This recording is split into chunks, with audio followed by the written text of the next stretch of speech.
We're going to call the meeting to order. Thank you for being here at the Montclair City Council meeting. We'll begin with the invocation, the Pledge of Allegiance. And Andrea, do you have those two individuals, please? Tonight's invocation will be given by Pastor Robert Edwards of Set Free Ministry, and the Pledge of Allegiance will be led by Councilmember Lopez. Okay, Pastor Rob, please come on down. Robert. Hey, we all bow our heads. Dear Heavenly Father, Lord, we thank you for today, Lord. On this day, Lord, we just ask for your presence here today as we make decisions that go forth. That any topic that's brought to the table tonight will be handled with care, with wisdom, discernment, Lord. We ask for peace within this night, this evening, Lord, and we just pray over this beautiful city of Montclair that we could come in with unity, Lord, and if there's any indecisiveness or any kind of corrective measure need to be made, Lord, that will be made with wisdom and effectiveness. And so, Lord, we ask this in Jesus' name. Amen. Please join me as we recite the pledge of our great flag. I pledge allegiance to the flag of the United States of America and to the republic for which it stands, one nation, under God, indivisible, with liberty and justice for all. Thank you. Okay, let's have roll call. Councilmember Mendez, Here. Councilmember Lopez, Councilmember Rue, Present. Mayor Pro Tem Martinez, Mayor Dutre. Here, thank you.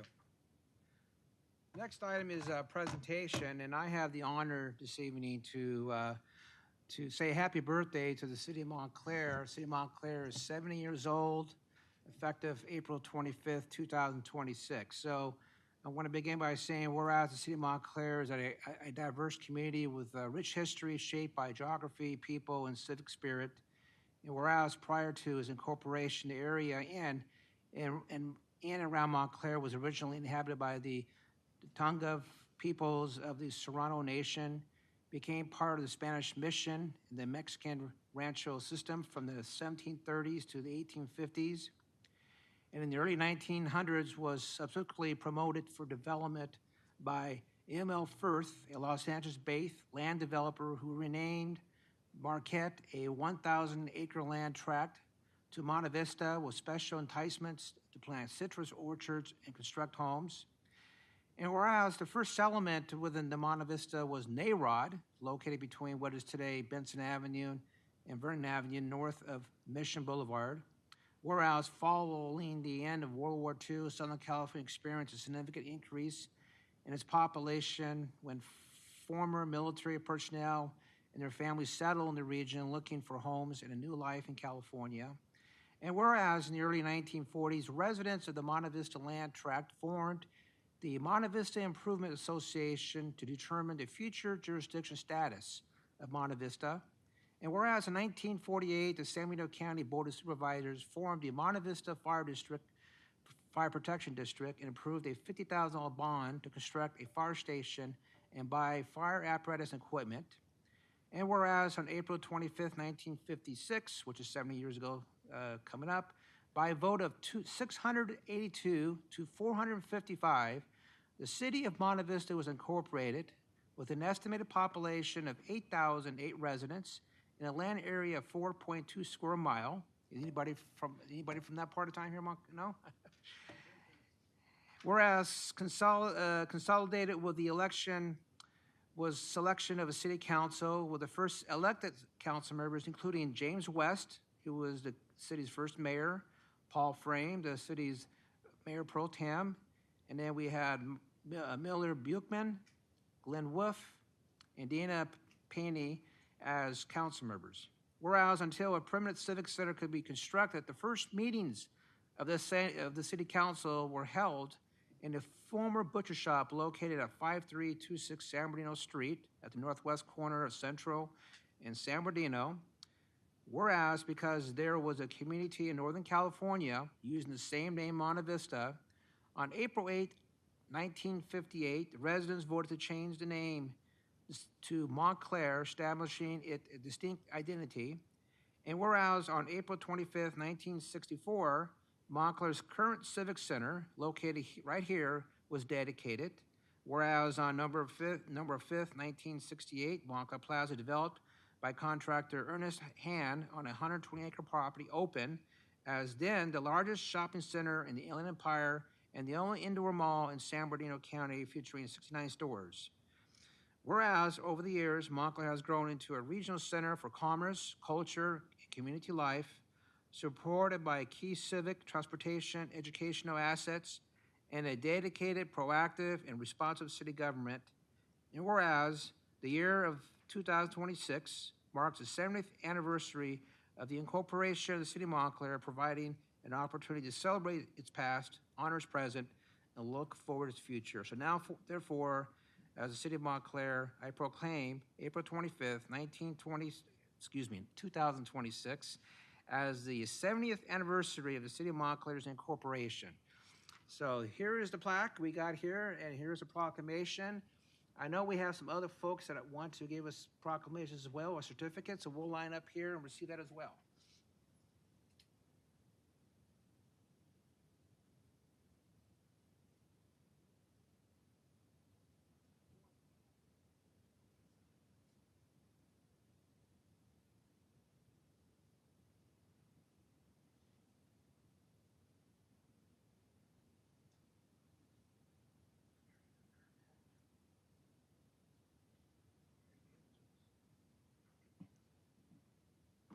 Hello, my name is Neha. I'm here on behalf of Senator Susan Rubio, and I'm honored on behalf of the California Senate to recognize the city of Montclair for its 70 years of outstanding service and commitment.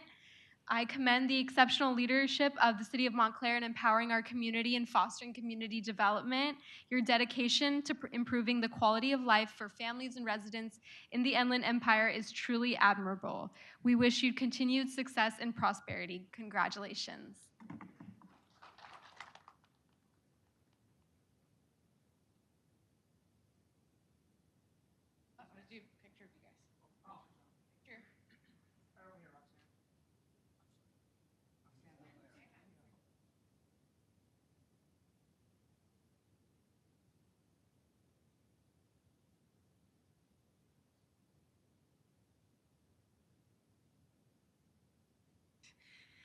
Good evening. My name is Roxana Gracia, and I'm the District Director for Assemblymember Michelle Rodriguez. We wanted to congratulate the City of Montclair for its 70th anniversary. It is an honor to recognize the City of Montclair on this occasion. This meaningful milestone celebrates decades of dedicated service, community pride, and visionary leadership that have contributed to the city's growth and vitality. And in his earlier event, of the volunteer recognition, the types of events that really make the city of Montclair special. And it is a pleasure to work with you always and to bring community events here to make sure that the city knows that we are here, that we're here as partners, and that we're here to ensure that the constituents are always being heard. Thank you so much. And on behalf of Assemblymember Michelle Rodriguez, I have a certificate of recognition.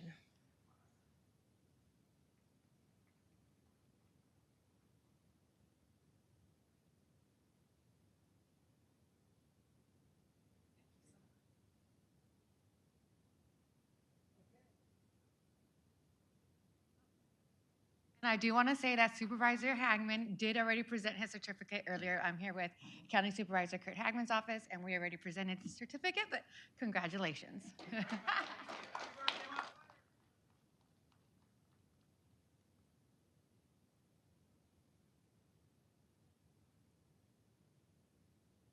I sitting at?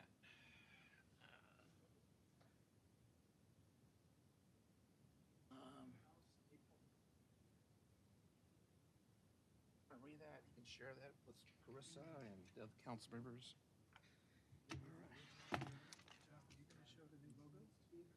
Oh, okay. Thank you for reminding me of that. I understand we have a new logo here, and we have a new logo, not the new logo, but the 70th anniversary logo is also on the screen. And we'll be showing off this logo at several events and city materials for the rest of the year at Jamboree, at the our summer concert series. So this is the 70th anniversary for the city, 70th anniversary of the City of Montclair logo. All right, we're going to move on to public comment. This is an opportunity for members of the public who wish to address the City Council. excuse me, can we have a little decorum up here, please? Thank you. This is an opportunity for members of the public to address the city council regarding any items that are on the agenda or any of the items under consent calendar or business item. On the business item regarding the housing element plan, we'll have a separate public comment just for that item alone. So you'll have a total of 5 minutes to address the city council on any non-item or a maximum 5 minutes for any of the consent calendar items. Pursuant to the California Law Brown Act, the council is prohibited to comment on items not on the agenda with the exception of a brief response either by staff or the city council.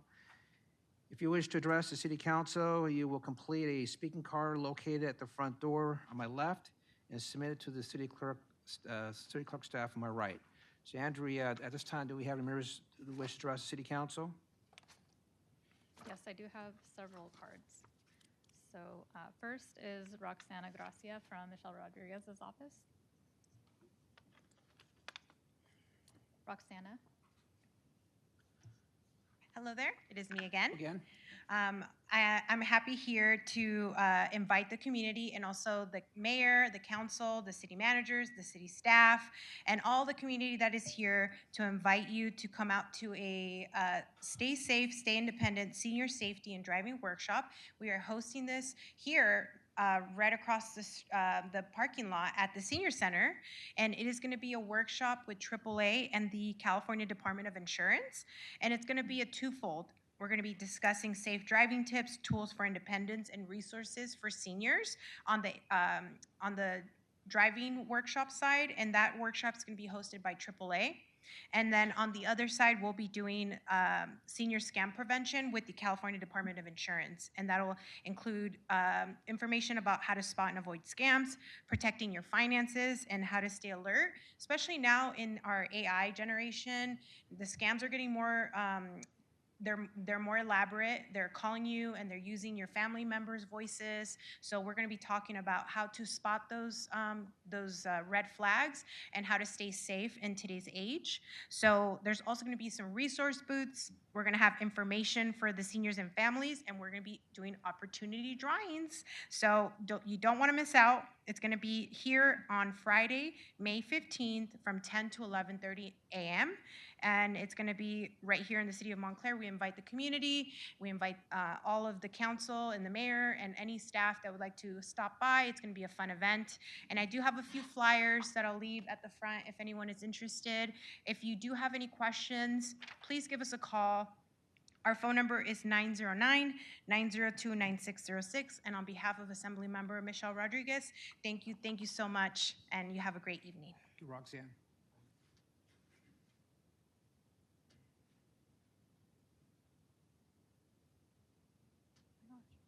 Okay, our next speaker is Bill Kaufman, followed by Amid Naban.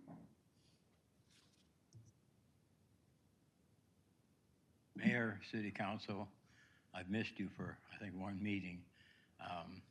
And happy birthday indeed. I understand that there's going to be a workshop on the ordinance towards the end of May or beginning of June, City Manager. Is that correct? When will we know about that? I believe it's already scheduled. The workshop is in early June. Early June, okay. You know, I've been coming here for over 3 years, and it's almost like coming to family. But I did a calculation. City of Montclair's left about $3.5 million on the table by not opening up a legitimate business that'll be for the residents of Montclair, amongst other cities. I gave the mayor a book. He hasn't had time to go through it, but one of our partners it was the individual that made the first publicly traded cannabis, billion-dollar cannabis business. He wants to come in and do a wellness center. We're not going to call these cannabis centers. There's going to be a wellness center. One side of it will be for cannabis and hemp. The other side will be for all of the other drugs with herbalists and so forth. So I just wanted to show my face again, and we'll be looking forward to that workshop. And thank you very much. Thank you, Bill. Okay, next is Amid Naban, followed by Janetta.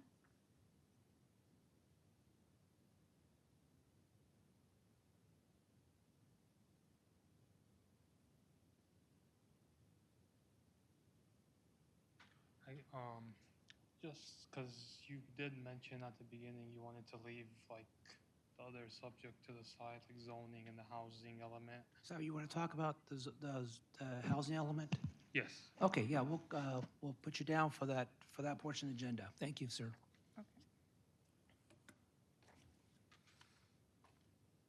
Okay, then the next speaker is Janetta, followed by Will Hernandez. Oh, sorry, Will Hernandez is going to be for an agenda item, so followed by Alice Garcia. Okay, I'm just here to say, resign Ben Lopez. I do not like being here on these nights. I'd rather be home. And I would like you to be accountable and use those 2 words. I resign. That's all. Thank you.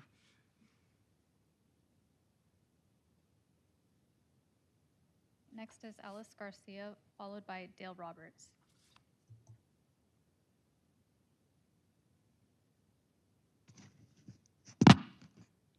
Good evening, council members, mayor. I'll be brief tonight because I want to share some truths with Ben. First of all, as long as you are sitting there, I am not ever going to go away or be silent. I've been out in the community collecting signatures, and residents have lots of questions.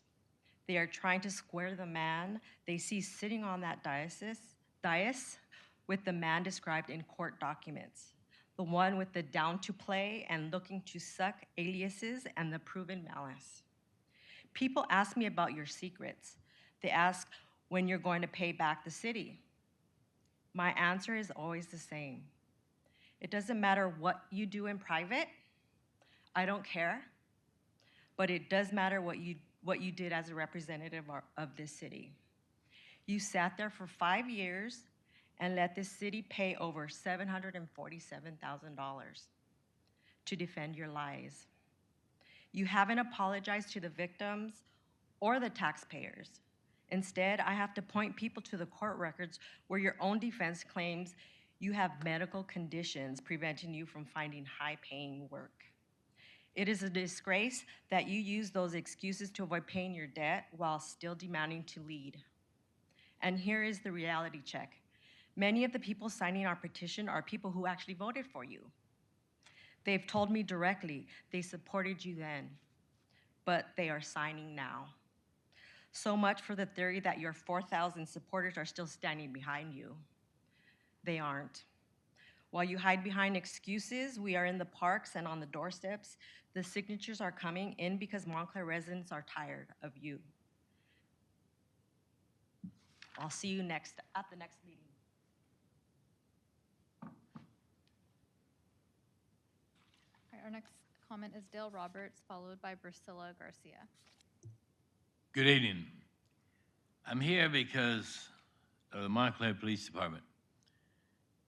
I have been lied to probably from about 10 or better Montclair police over the last several years.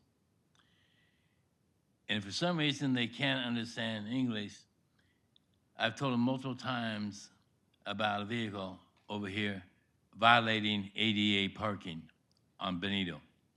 And for some reason, they want me to meet them there to show them what the problem is.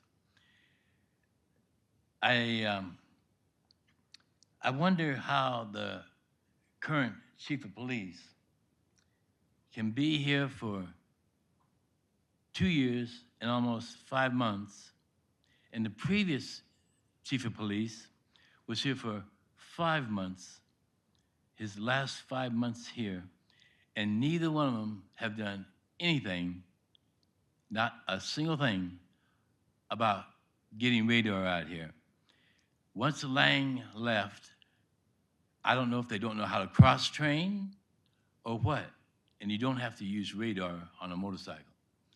But I'd like to see the chief of police get out here, get people out here on the State Street, Felony Highway as it was called, and get these people slowed down.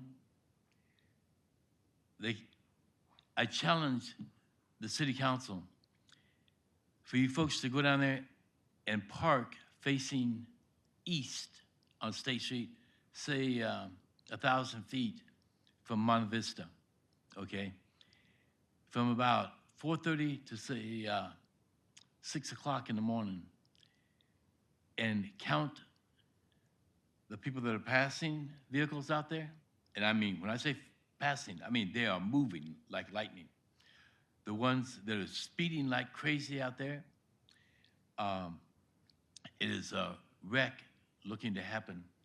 Also, along that same line, you'll notice the grade under the Monte Vista overpass.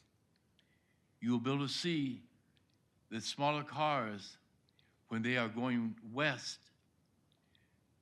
You'll see them coming, and then they will disappear, and you'll wonder where they went to. They didn't go anyplace.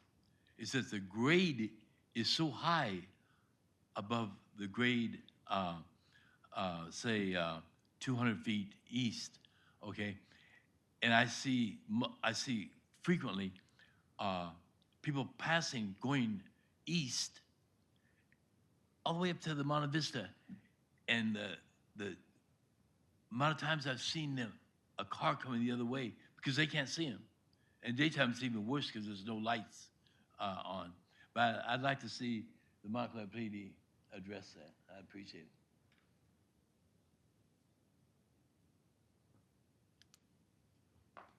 Next speaker is Priscilla Garcia, followed by Stephen and Pamela Nagler. Good evening, City Council, Mayor. First, I want to acknowledge that we did have a meeting earlier today. Appreciate you all taking time to meet with us and with IC4IJ to discuss some of our concerns. While we're tired, we are here just to be a reminder, and so community knows that we're not backing down from our request for a compassion fund for the city to support families impacted by ICE detentions, and that you all take clear action to show support to the community, whether it's through policies banning ICE from city lots or reaffirming SB 54 more clearly. And then lastly, it was not mentioned in our meeting, but we want to move forward on asking that you all consider how flock is being used in the community. We understand that you all don't report directly to ICE, but ICE can make requests of flock cameras to get that data about our immigrant families. And so, again, I understand how SB 54 works. I understand that you all aren't the ones sharing the data, but simply having flock cameras on our streets does endanger our immigrant communities. So I want to reaffirm that. Again, thank you for your time.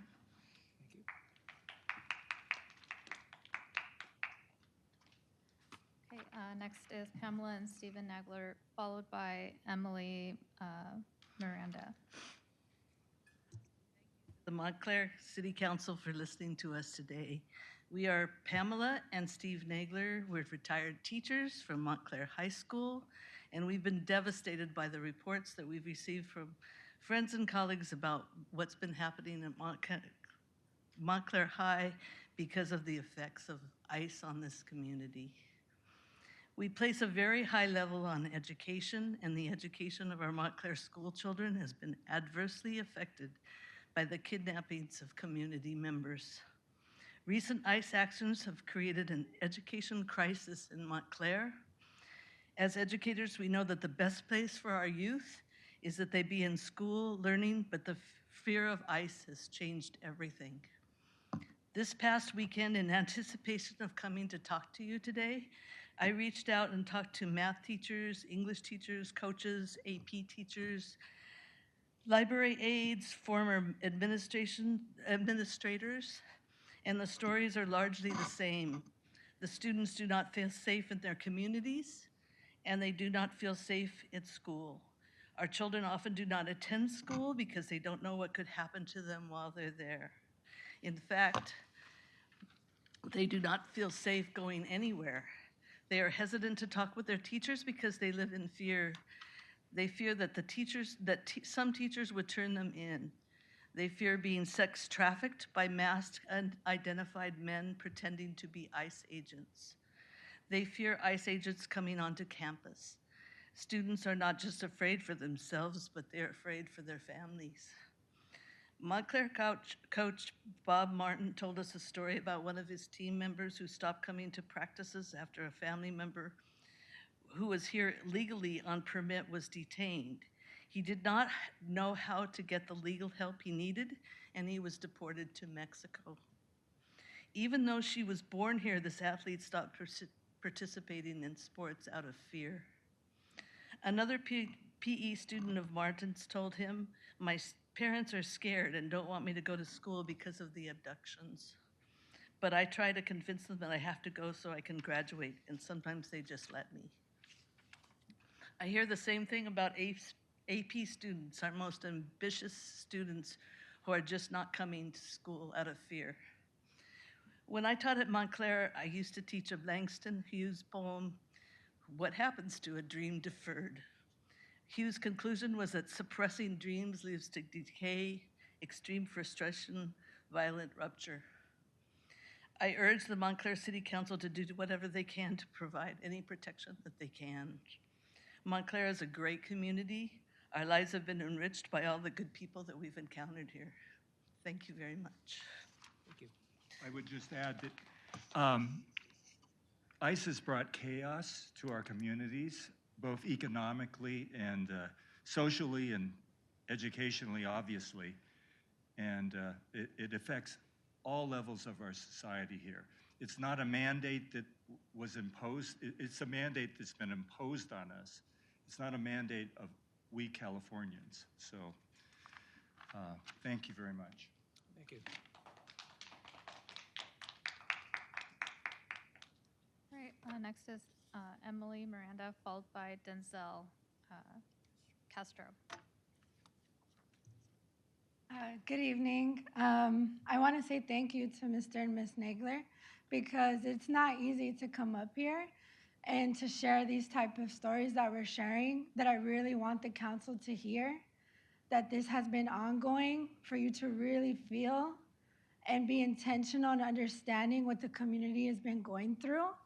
And they've taken the time to really speak to educators that are directly connected with the youth. They took that time to do that. That's some of the things that I'm asking you to do, because that is what's needed for you to truly feel it, to take the time to understand what has been going on and the actions that the community needs you to take. I understand that you've made an effort today, that you had that meeting, so I urge you to continue to do so, because this is real. This is not something that can be minimized or downscaled. This has happened on a large scale in a very small neighborhood. These are educators that are coming back that are I graduated, I don't know, in 2010, and I still remember them. The fact that they are coming out and speaking on behalf of the youth and the educators in Montclair speaks largely to what she is saying, to the community that is here. To be the council is to be able to listen, to really hear what is needed from the community, so I urge you to put it on the agenda. I hope that it is on the agenda for the next meeting, so that community can really feel invited to come and to share with you what their demands are, what they need, and the actions that they would like you to take. And that you consider, again, how inclusive you are of your Spanish-speaking community. How inviting are you for them to come to these meetings and to share their experience? Because all of these little actions add up. They do. And it matters. It's not easy to come up here. Like all of the neighbors have said, we don't want to necessarily be doing this, but it's needed. So I urge you to continue to make effort to listen to the community, to take action. And I'm going to stand with my neighbors that are saying for Ben Lopez to resign, because what you have done is not okay. So I'm asking you also, I stand with them for you to resign.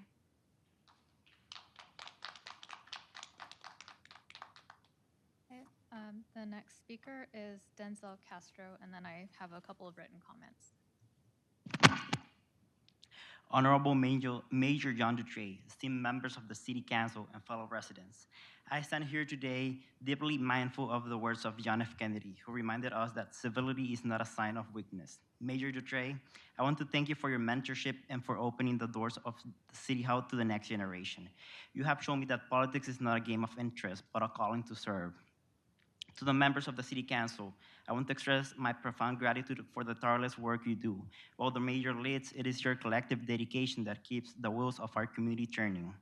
As an immigrant, I am a living reminder of what Barack Obama called the improbable hope of this nation. My presence here proves that the American dream is not a relic of history, but a promise still being written. I also wish to speak to the pain our community is feeling regarding federal immigration actions. To my fellow residents, I hear you and I stand with you. And therefore, as an immigrant, I take pride in the words abolish ICE, because they represent a deep yearning for justice and human dignity. However, we must remember that these rates are mandates that come from the federal government, not from the leaders in this room. While we voice our dissent, attacking our city council members verbally does not show the best of us. And it's not who we are as Americans. I would be extremely disappointed if we don't re-elect John Dutre as mayor because of the ICE raids in Montclair, because whichever other candidate that promises to be above federal law would be lying to us. And and if we make that determination on the grounds of something that is not in the city house control, regardless of any other factors, I would think that we would have forgotten the whole core purpose of advancing as a community, because we will be ignoring every single action that these members have done to support the progress of this city. And because of this, I want to tell all the people present here today that we need to let all our neighbors know that we shall join together to oppose aggression or subversion anywhere in America. My fellow residents of Montclair, ask not what the city council will do for you, but what together we can do for the rights of humanity. Let us remember that the arc of moral universe is long, but it bends towards justice. Thank you, Mayor, and thank you, Council, for helping me play my small part in bending that arc right here in our city. Thank you.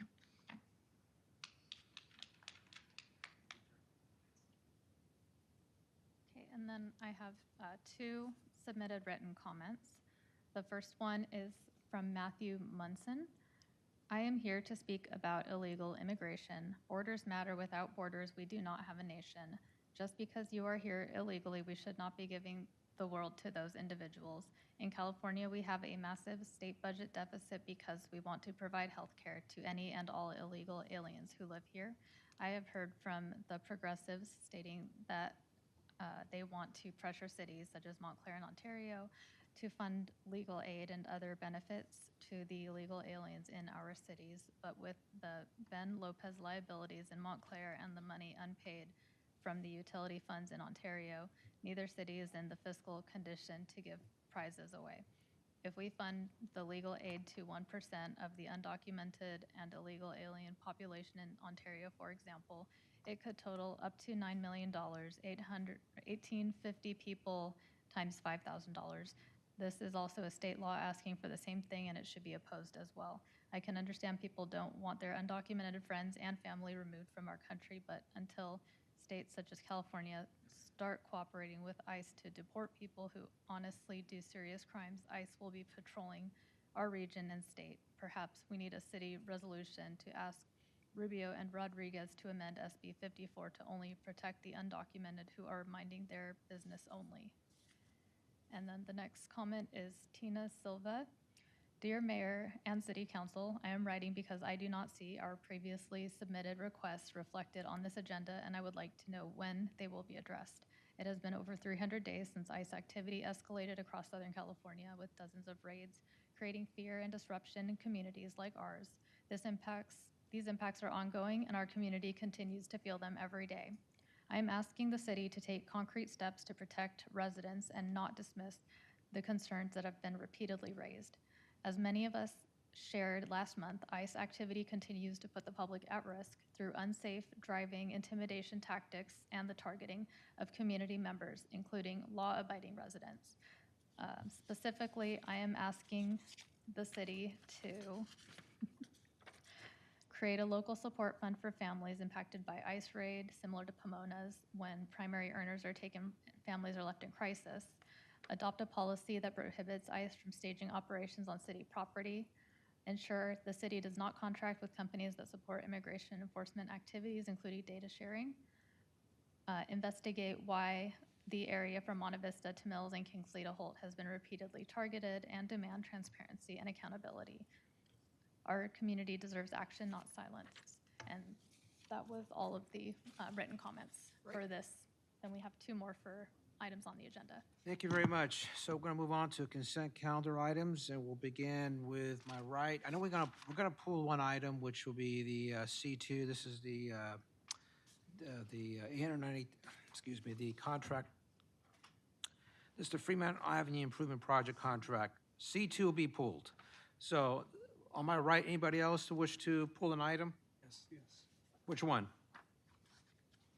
C1. C1. Okay, C1 will pull. How about my left? Anybody on my left want to pull an item? No? No? Okay, we'll start with C1. Go ahead. Just one second. Okay, so this would be us entering into an agreement with TKE Engineering to provide on-call as needed work relative to engineering issues in the city, correct? Yes, that is correct. Now, if we had a sewer bust or potholes, this would basically prevent us from going to having to go through the bidding process to fulfill various projects that may pop up. No, that would not be correct. This is a consultant who will provide support to the engineering division. As you know, our Public Works Director recently left the organization to accept a position with another agency, and this position will provide engineering support for the Public Works Department. It will not be addressing issues related to potholes or sinkholes that might occur in the street or any of the other types of infrastructure issues. It will work on projects related to trying to move forward with development-related projects and securing grants and other funding sources related to infrastructure. So then we don't have an existing company on call for a busted sewer or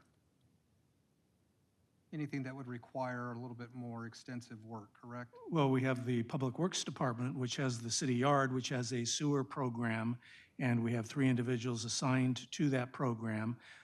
They, for example, camera the sewer lines if they detect issues that need to be corrected, and it is within the city sewer system that it would be a city responsibility to make the repairs, and we would hire contractors related to that. And I'm only bringing up the sewer issue as one example. I'm not saying it's limited to that one instance. And I understand we have existing staff, but the need for this contractor to come on board is to also address the shortage of staffing until those staffing positions are filled, correct? Well, to provide assistance to a temporary individual, Rosemary Hornig, who has graciously come back out of retirement to provide work for the city as far as overseeing the Public Works Department under the CalPERS 960 program. Rosemary needs assistance in regards to that because not only did we lose the Public Works Director, we also lost our associate engineer.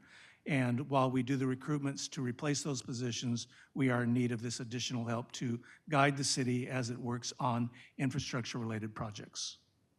And I understand this is just for those very tailored needs. I believe there was also some assistance with fulfilling projects that needed to meet a grant deadline. I believe I saw on there a December 30th deadline.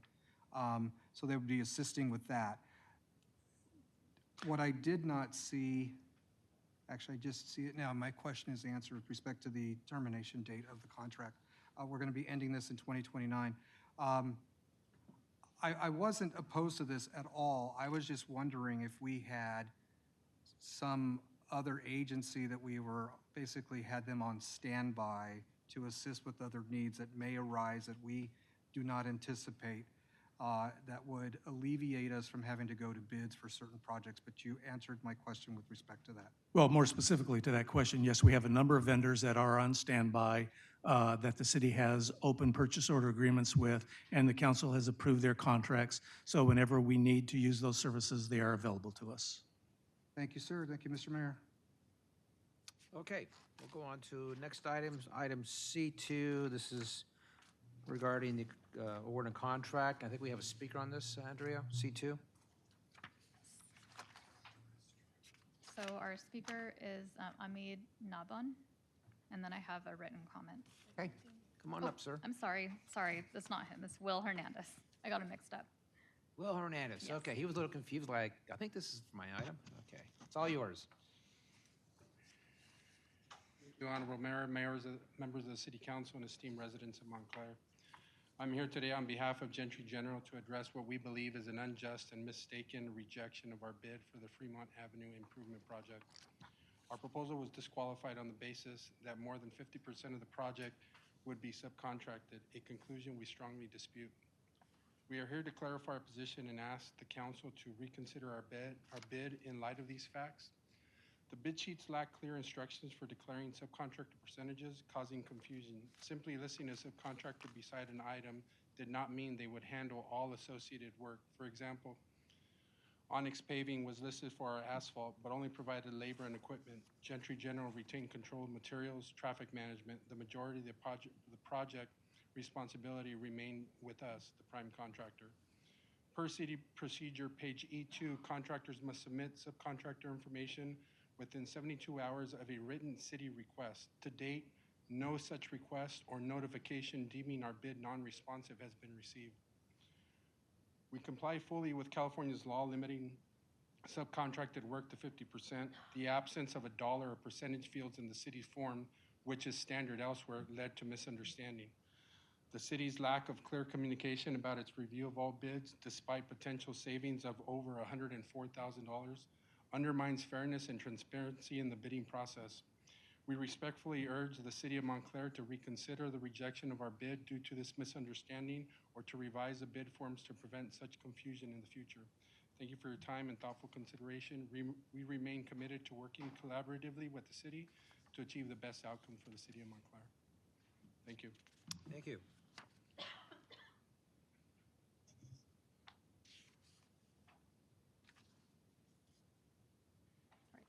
There's no more comments on that one. Okay, did you have a written comment? No, those are No? both for the housing element one. Yeah, maybe if staff can discuss this discretionary issue we have, I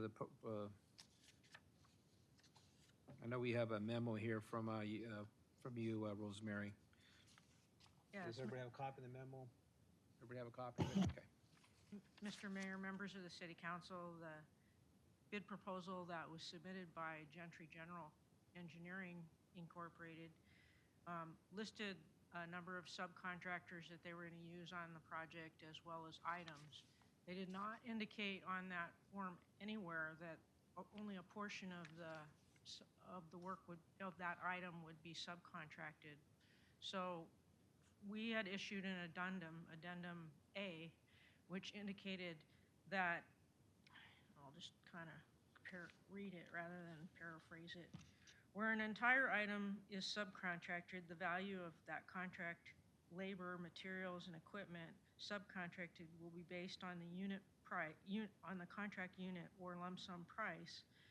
When a portion of an item is subcontracted, the value of the contract labor, materials, and equipment subcontracted will be based on the estimated percentage of the contract unit price or lump sum price, determined from information submitted by the contractor and subject to review by the engineer. We didn't have any information from this contractor that they were planning to only subcontract a portion of that work.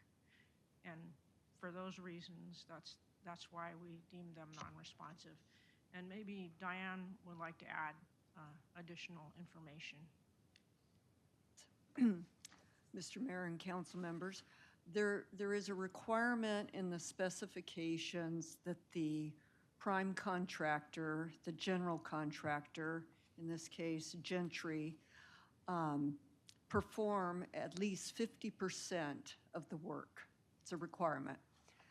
So as part of the bid submittal, they identify any subcontractors and what item of work those subcontractors would perform.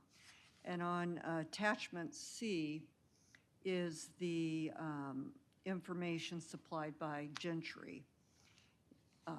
It indicates for the electrical work, items 4, 22, 36, 40, and 41 would be done by a particular sub, and certain other items would be done by another subcontractor. There's 4 subcontractors listed and the item numbers they would perform. The requirement of the specifications, the addendum that Rosemary was reading from, states where an entire item is subcontracted, the value of the labor and such will be based on the contract unit or lump sum price.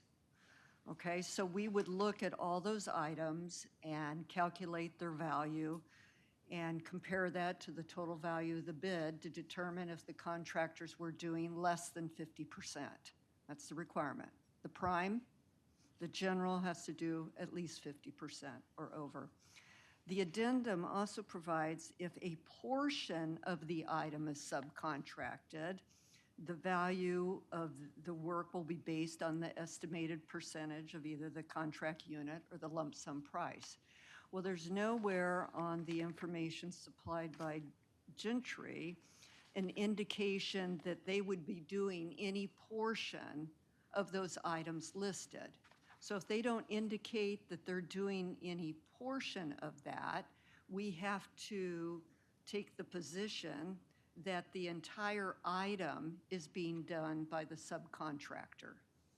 And when staff looked at the percentage of the value of those total items, it was approximately 61.2% of the overall bid, which meant the subcontractors were doing, well, which meant the prime was not doing at least 50%. The prime would only be doing about 38.8%. So Gentry is arguing, well, there should have been a space or something where we would put the portion. Well, they can certainly indicate there's plenty of room here. They can attach additional information. And it's our position that taking additional information now and gives them an unfair bid advantage over other contractors. I mean, what they submit is what they submit, and we have to look at it based upon what they've submitted. So we cannot determine, or we are able to determine that based on what they supplied us with, the prime is not doing at least 50% of the work. So it's our recommendation to find that the bid is non-responsive. Well, thank you, Diane. Just for clarification, so on attachment C, which is page E2, the last page of this handout here, it shows under item 10, it shows a type of work bid items, obviously the name of the firm and the location of those firms. But going back to the type of work, it says electrical, for example, items 4, 22, 36, 40, and 41 will be done by this certain subcontractor. So I'm assuming the bid, when the bid came in, like item 4, there's a dollar amount for that. Yes. There's a dollar amount for 22, a dollar amount. It's all broken down. Same thing with the one below that, items 9, 10, 37, 39. There's an item 12, then items 33, 34, 35. So what I'm understanding here is all this work being performed by the subcontractors is greater than 50% by the subcontractor, which the contract calls, and you base that down the dollar amount. You add up all the dollar amounts being performed by the subcontractors, and that percentage is great, 50% or greater than the total bid amount. Yeah, yes, that's Okay, correct. got it. And that's how you determined it. Okay, Councilmember Mendez. Yeah, reading through everything and listening to both you and the city attorney and the gentleman from Gentry, I know the city of Montclair has done many projects, over the years with Gentry, and has really been satisfied, I believe, with most of the work that they've always done. And I understand this. It just seems to me like there was just a small mistake made on this, and unfortunately, I think I have to agree with the city attorney that we can't just reopen that because of the unfair advantage. And I understand that And Gentry, I hope that we'll definitely continue to see those if this is how it ends up, because I know that you guys do a good job, in any city that you're in and working. So that's just my comments. Thank you, Councilmember Lopez. To the dollar amount issue, the mayor just asked with respect to those line items in Exhibit C and those various numbers for 22, 36, 40, et cetera. Where are those dollar amounts? Well, they're in his bid proposal. All the prospective bidders for this contract bid on the same line items within the contract. There's just various. I didn't put that detail into what was provided to you, but I certainly be able to give it to you if you'd like. I am curious, and I would have actually liked to have seen the actual bid packets we give the potential contractors, just so we know what's going out to everybody. And since we're talking about it, yes, I would like to see what was sent out to all the bidders, all the contractors.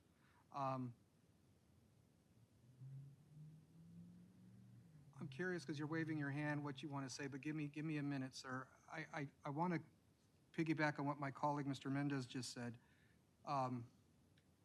Gentry has its thumbprint throughout this city on various projects in the 6 years I've been up here. And I wanted to ask, perhaps the city attorney would know this, or maybe Ed, have we ever had a hiccup like this with Gentry in the past? Well, first of all, there are two Gentrys. I Yes, see Gentry, there are General two Engineering. Gentrys. They're not the same division? There's Gentry Brothers Incorporated, which does a lot of work for the city, and then there's Gentry General Engineering Incorporated, which is a different firm. And this is the one we're talking about in question right now. First time them submitting a bid to us? I'm not sure if they've submitted in the past. I can't hear up here. Okay.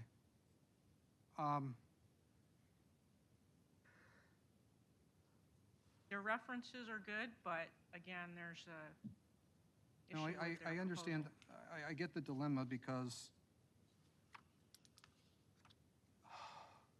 if we allow for the exception of some kind, I don't know how many other bids there were there 3 more, I think? 2 more? No, I there's think there were, several. yeah. If we give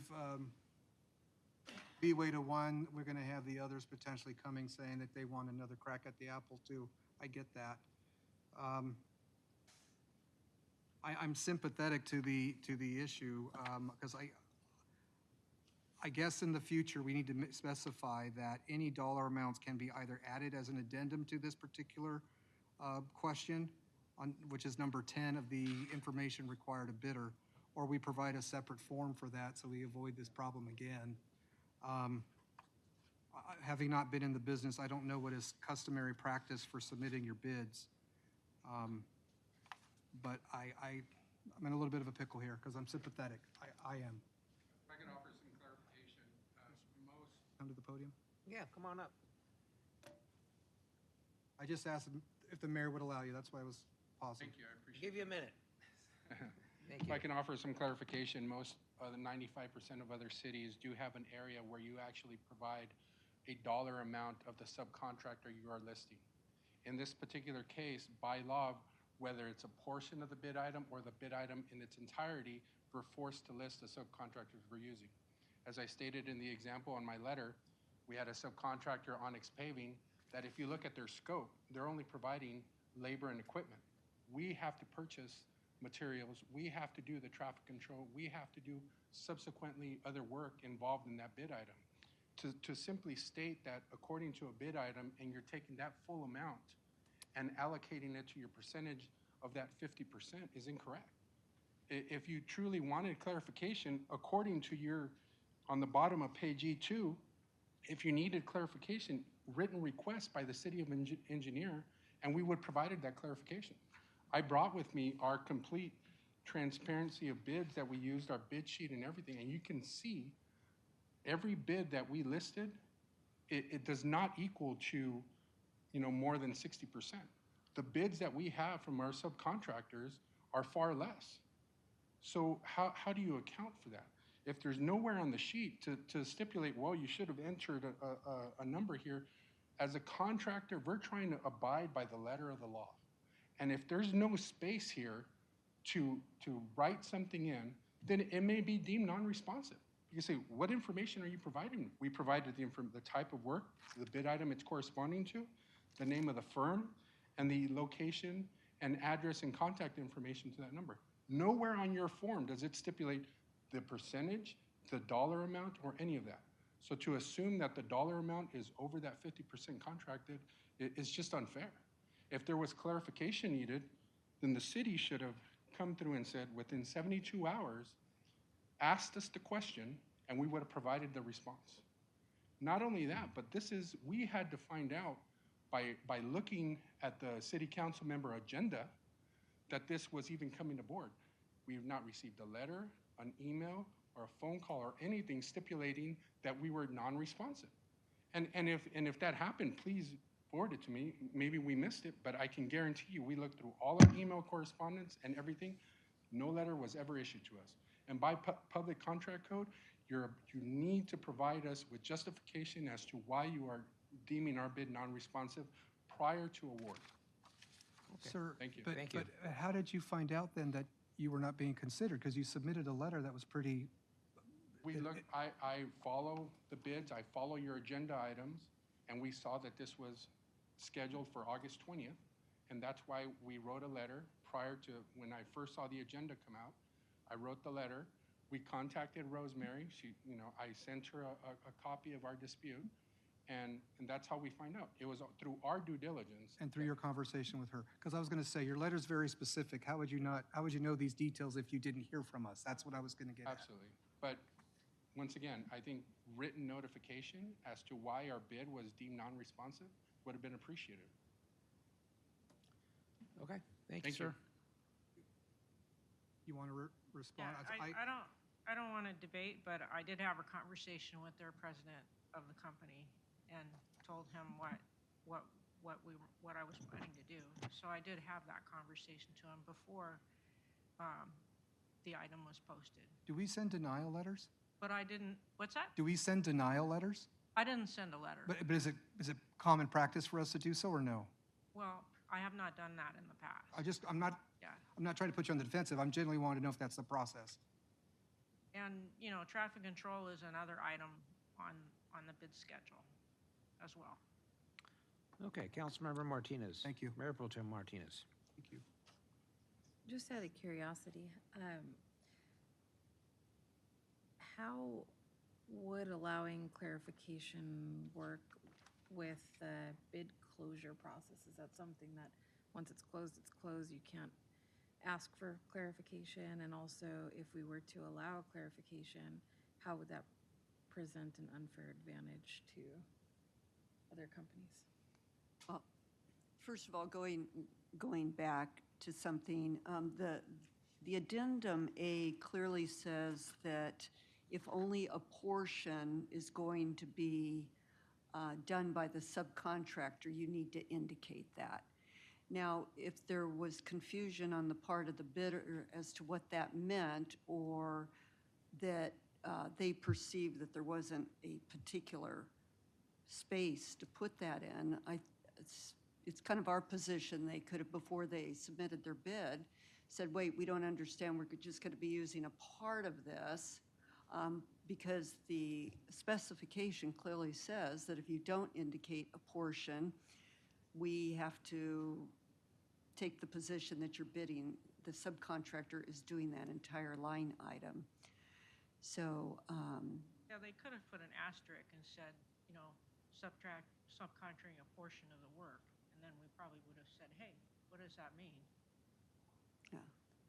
I'm having a hard time understanding you, Rosemary. I said they could have included an asterisk, said a portion of this work is being subcontracted, which would have kind of raised my interest.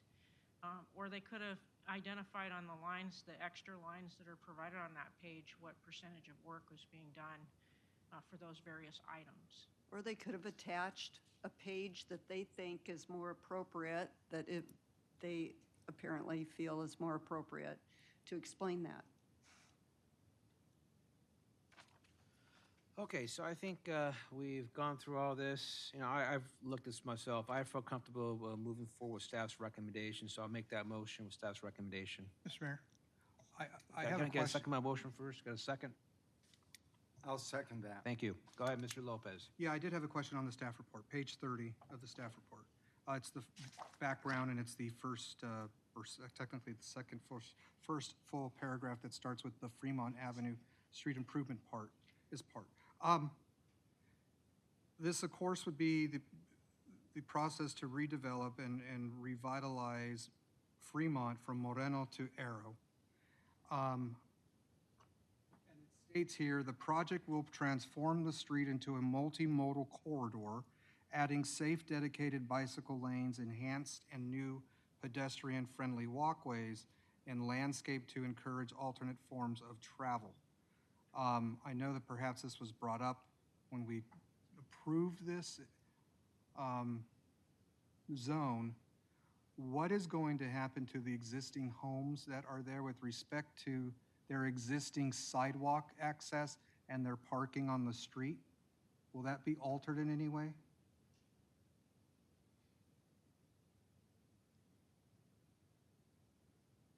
There are some homes that extend from Fremont to Olive Street. There will be sidewalk and landscape improvements in front of those homes, basically sidewalk and parkway landscaping. They're also going to include some parking islands that are out in the street. So some of the on-street parking will be curtailed a little bit, but they'll still have on-street parking. I'm looking at the map here as you're saying that. Well, there's existing homes there. I don't know how many. Maybe you guys do. 7? Maybe 6 or 7, yeah. So you're saying they will still have access, but it may be curtailed some? They'll have access to their driveway just like they do to now currently. And then there'll be some little island parking in the parking area. There'll be little islands with landscaping in them, so you'll only be able to park in between those islands. So some of their parking will be eliminated, but not all. Oh, at an angle, you're saying? Maybe angled parking? Not angled parking, but parallel parking, but between. So if you go up the street at the intersection of Arrow and Fremont, on the north side of the street, we've installed little islands in the parking area. And so the residents that live there can park, in between those islands. Well, I'm a little concerned that we would be taking, even if it's just one parking, every other home would be taken away. The availability of parking now that they have would be eliminated. Well, they have their driveway parking, and Yeah, then they yeah, have but- garage, and then they have their frontage. I understand that, but in this day and age, especially when we're going to be talking about housing next, when residents have the right now to convert their garage into an ADU, or many families now, gone are the days of family of 4 with 1 car. We have rooms rented out to help with the housing crisis, so we got more cars on these streets, and that's why we see it on Kingsley. We got residents the apartment folks are warring with the residential folks because of parking. I'm just a little bit leery, and I wish we wouldn't go that route. We need to make parking a little bit more accessible and more available. But I appreciate your explanation. I know it's not your fault, Rosemary. That's just my concern with limiting residents these days. Now, just remind my councilman again, this is an awarded contract. We did approve the plan specifications, so this back in February 17th. So that's, that's the better place to address those issues or in the specific plan for this area. But nevertheless, we'll go ahead and move on with the vote, please. On just this item or this consent calendar? I'm sorry, actually, you're right, thank you. We're moving, my motion is for the entire consent calendar, sir. And I assume Bill's second motion, the second of that motion is for the entire consent calendar. Okay, this is for the entire consent calendar. Thank you, Councilman Lopez. Well, colleagues, would you entertain and indulge me on pulling C2 for a separate vote? You want a separate vote on C2? Yes, please. That's fine. Okay, we'll do a separate vote on C2. Go ahead and vote. So this one is. Wait, I just redid it for consent calendar. Do you want me to redo for C2 first? Or Well, consent?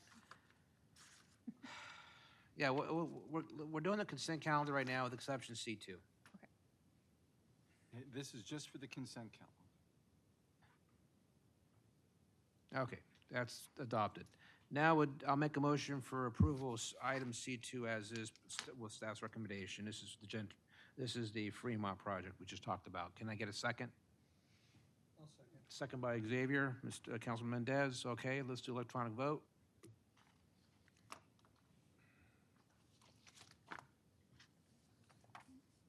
All right, that's adopted 3-2. I'm not sure why, I mean, guys, you adopted this, the plan specs on a 5-0 vote, and now we're gonna vote no, 3-2. I don't know. Okay, well, whatever, we'll move on. So let's go on to business item, the one everybody's been waiting for. So this will be item B, business item A. This is for the housing element plan. And can we get a staff presentation? And then after staff presentation, we'll take public comment. Good evening, Mr. Mayor, members of City Council. Can you hear me correctly? Yes, we can hear you. Go ahead. Perfect. So we'll be doing a presentation today regarding the Housing Facilitation Urgency Ordinance number 26-1017. And I would just like to note that we also have in the audience Alicia Winterswipe from Best and Krieger for legal counsel in case there's any questions that I can't answer related to this ordinance. So next slide.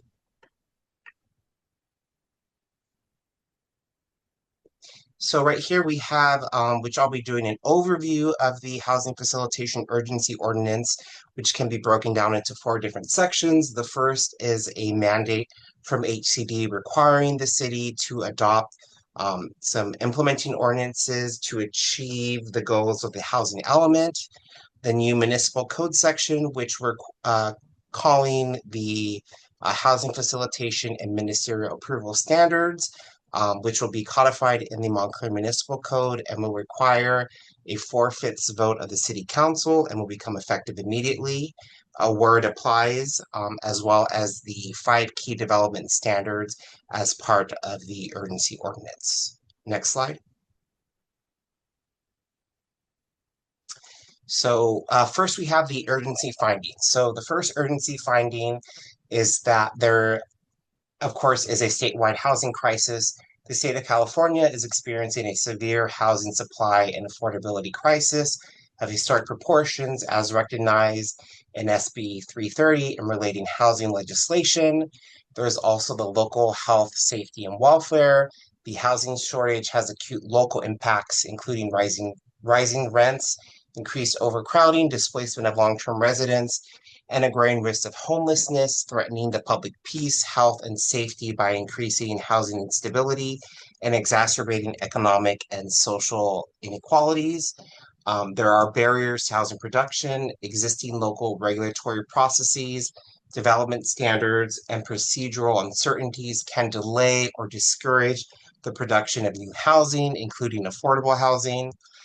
There is the need to facilitate housing development.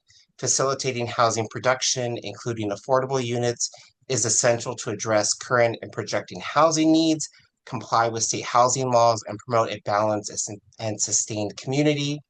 There is the economic and environmental consequences. There's insufficient housing, undermines local and regional economic vitality by limiting workforce availability and increasing commuting distances, which contribute to greenhouse gas emissions, traffic congestion, and negative environmental impacts on everyday life. Immediate need for action. The immediate implementation of the urgency ordinance is necessary to remove impediments to housing production without any delay. And of course, this urgency ordinance is necessary for the immediate protection of the public peace, health, and safety, as it will facilitate the prompt development of housing, including affordable housing, and mitigating the adverse housing crisis that's impacting the citizens and residents of the city of Montclair. Next slide. And just to give the City Council a little bit of background and legislative history as to how we got to the Housing Facilitation Urgency Ordinance, back in April of 2022, the city drafted the housing element and submitted it to HCD for review, which is the State Review Office. And then in June 2022, HCD requested 6 categories of revisions to the city's proposed housing element that looked at housing policies, ADU reconciliations, and expanded transitional housing programs. In July of 2022, the city submitted a revised draft housing element, and HCD determined that it was substantially in compliance with state housing law at the time. Then in December 2024, the City Council adopted the Montclair 2020 General Plan Update, the housing element, as well as ordinance numbers 24-1009 and 24-1010, which adopted both the Arrow Highway Mixed Use District Specific Plan and the Corridors Plan. And back in March 2025, HCD certified the adopted housing element, but required additional planning actions in order to meet the city's regional housing needs allocation obligations.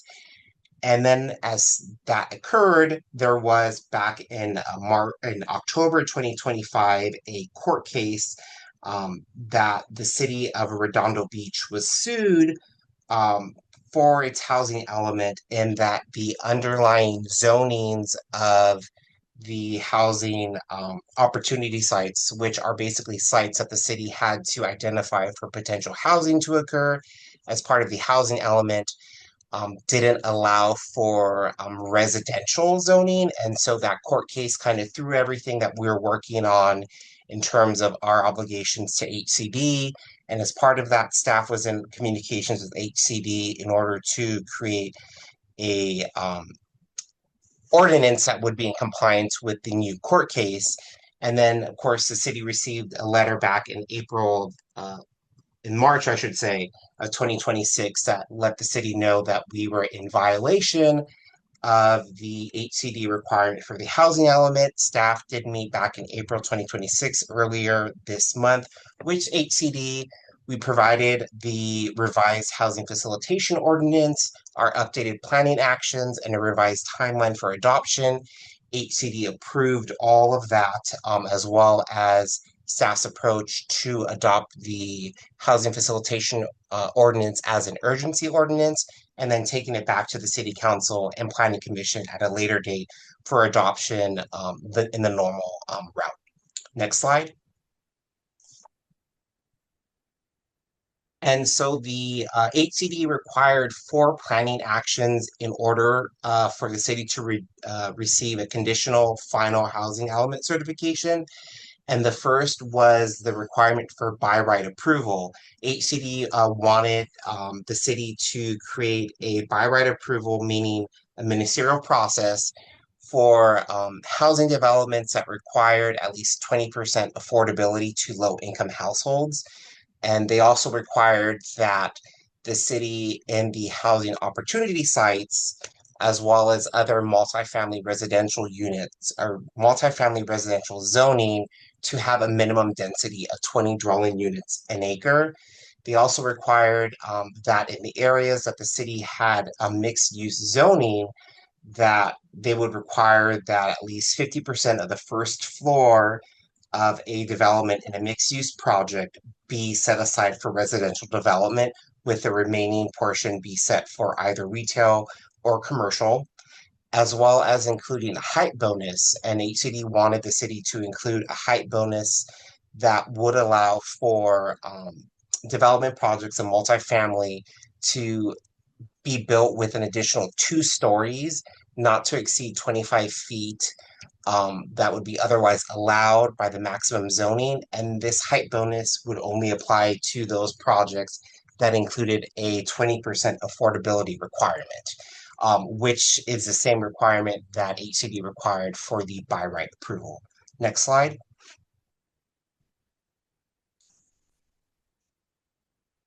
And then just to go over the applicable properties and definitions. So this housing facilitation urgency ordinance would only affect those properties I had mentioned that are strictly zoned for multifamily residential or multifamily mixed use, as well as the 25 housing opportunity sites that are spread out across the city, as well as any other multifamily residential or mixed use developments that allow for a minimum of 20 dwelling units an acre. And this would also apply for those projects within the Arrow Highway Mixed Use District Specific Plan, the Corridors Code, Montclair Place District Specific Plan, and the North Montclair Downtown Specific Plan. And I want to note that the zoning for the Arrow Highway Mixed Use District Specific Plan, the North Montclair Downtown Specific Plan, and Montclair Place District Specific Plan already had a minimum zoning that was higher than 20 dwelling units an acre. So those specific plans wouldn't be affected by the housing facilitation ordinance in terms of changing the minimum density required.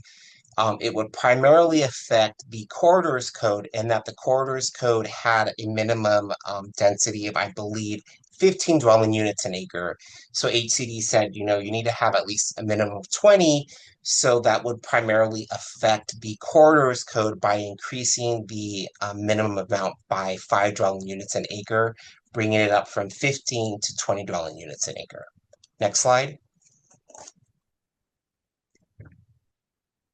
And then here on this slide, I wanted to show the city's regional housing needs allocation, which is one of the triggers as to why HCD wanted us to adopt an ordinance in order to address the needs of the state. So you can see here that the city has a total RENA allocation of 2,593 units spread out between low, moderate, and market rate.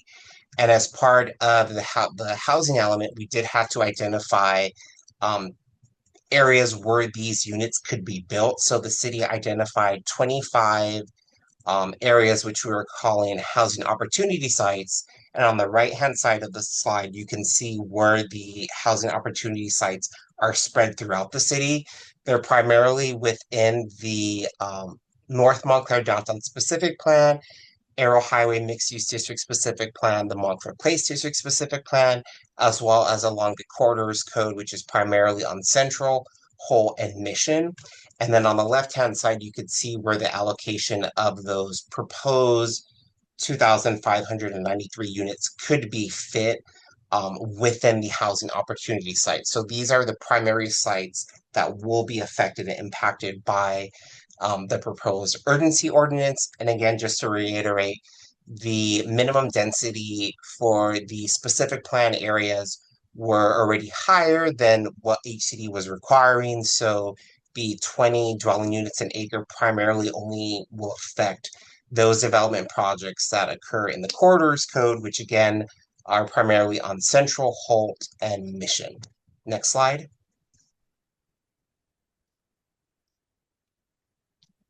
And so the city developed the Housing Facilitation Urgency Ordinance, which will now be codified as Chapter 11.79 in the city's municipal code.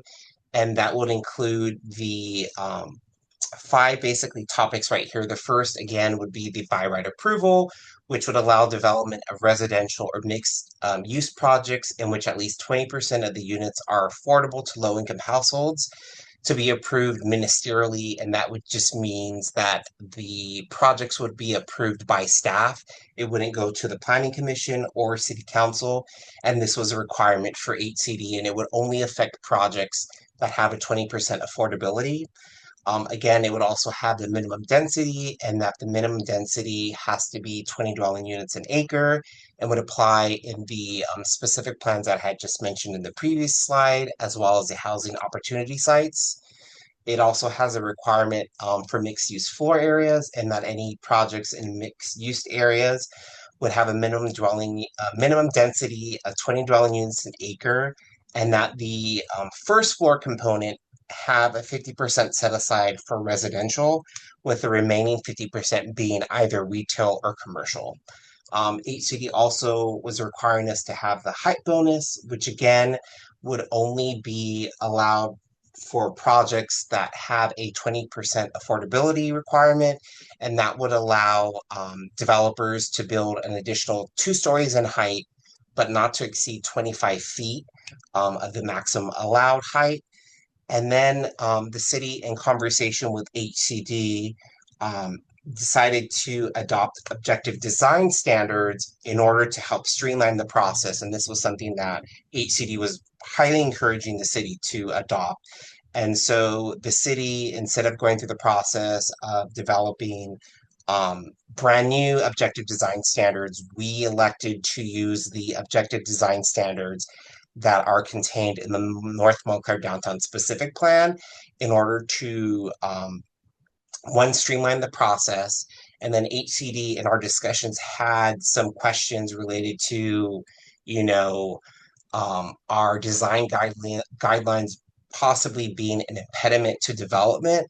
And so we went through an exercise showing that, we've been having all of this development occurring primarily in the North Montclair Downtown Specific Plan area, and that there were objective design standards and that we were meeting more than the densities required of HCD in these areas.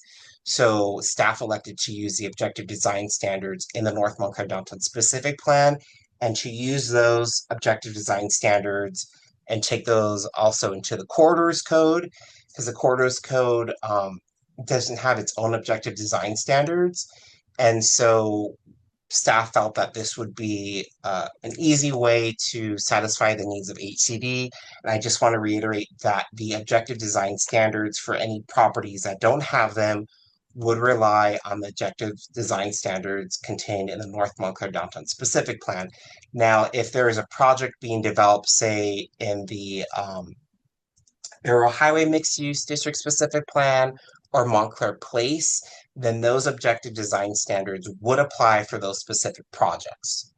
Next slide.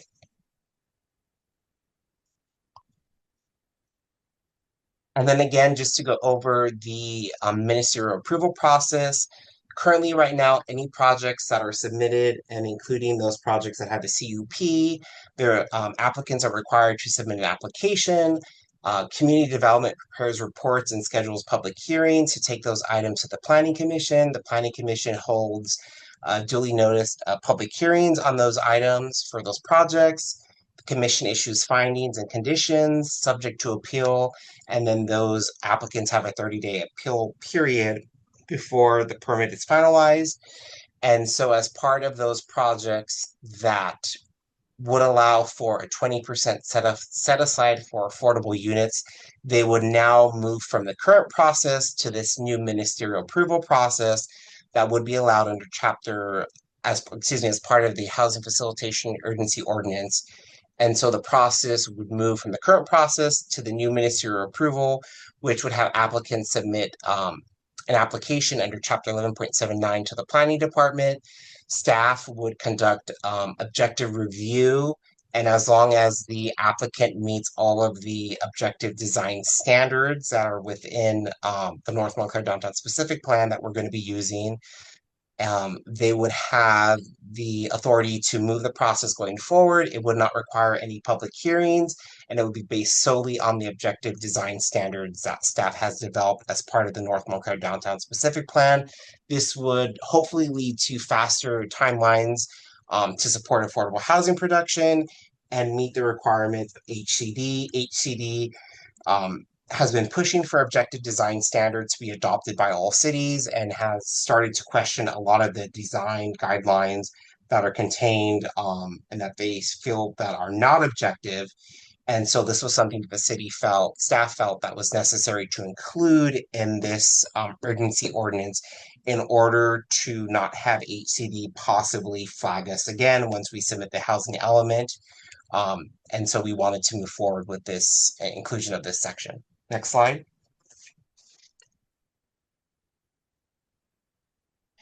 And so, excuse me, this is the environmental determination, CEQA. As you may recall, the City Council adopted back in December 2nd, 2024, an environmental impact report as part of the Montclair 2020 General Plan update.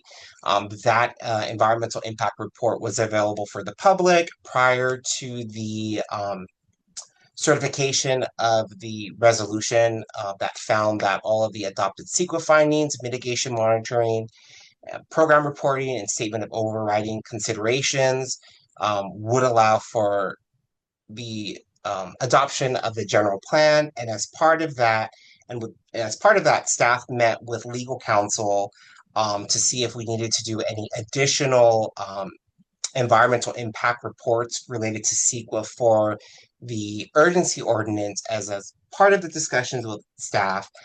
Staff found that the housing facilitation urgency ordinance is within the scope of the previously certified EIR, and that any development that would occur as part of the housing facilitation ordinance was already reviewed under the prior EIR for the general plan update and housing element, and that there would be no new or significant impacts than those that were already identified, and therefore there'd be no further need for environmental review prior to the city council considering the urgency ordinance. Next slide. And so the key provisions of the ordinance can be broken down into basically 8 different sections. The first section just reiterated what I had said in the previous slides related to why the city was adopting this as an urgency ordinance. We cited that the state's in a housing crisis, the local health and safety impacts, barriers to housing production, and the need to allow for housing to occur is contained in that section of the ordinance. Section 2 deals with the CEQA findings and that there is no further need for environmental review to occur as part of the urgency ordinance. Section 3 of the ordinance goes to the general plan consistency findings, that they're reasonably related to the public welfare as well as a need to have the regional housing needs assessment compliance, and that the housing facilitation urgency ordinance was required to supersede conflicting regulations and implement the general plan policies that were adopted back in 2024. Section 4 outlines a new chapter of 11.79, the housing facilitation and ministerial approval standards, as well as each of the subsections of that new chapter. Section 5 deals with severability, and that if there's any portion of the housing facilitation ordinance that is invalid, that it will not affect any of the remaining sections of the ordinance. And then sections 6 to 8 deal with the effective date, certification, and records, and that the urgency ordinance will take effect immediately upon adoption by 4/5 vote of the city council, and that the city clerk will certify and publish a summary within 15 days of the adoption of the urgency ordinance. Next slide. And that concludes the presentation related to the housing facilitation urgency ordinance. I want to remind the city council that we will be taking the process to the planning commission and city council again, just to be on the safe side in terms of the adoption of the urgency ordinance. It's typical that an abundance of caution that a city take an urgency ordinance and adopt it as part of the regular adoption process. So we will be having the ordinance go as a non-urgency item to the planning commission at the April 27th planning commission meeting, and then we'll follow up with taking the ordinance to the city council for a first reading and second reading. And that concludes my presentation on this. And if there's any questions from the mayor or city council, I'll be happy to try to answer any of them. And I also know that we also have, like I mentioned before, Alicia Winterswhite from BB&K here to help answer any other further questions that we may have for the Okay, urgency thank you. ordinance. All right, let's go to public comment on this item. So go ahead, Andrea. Okay, our first comment is Abid Nablan. What's the name, Madam City Clerk? Amid.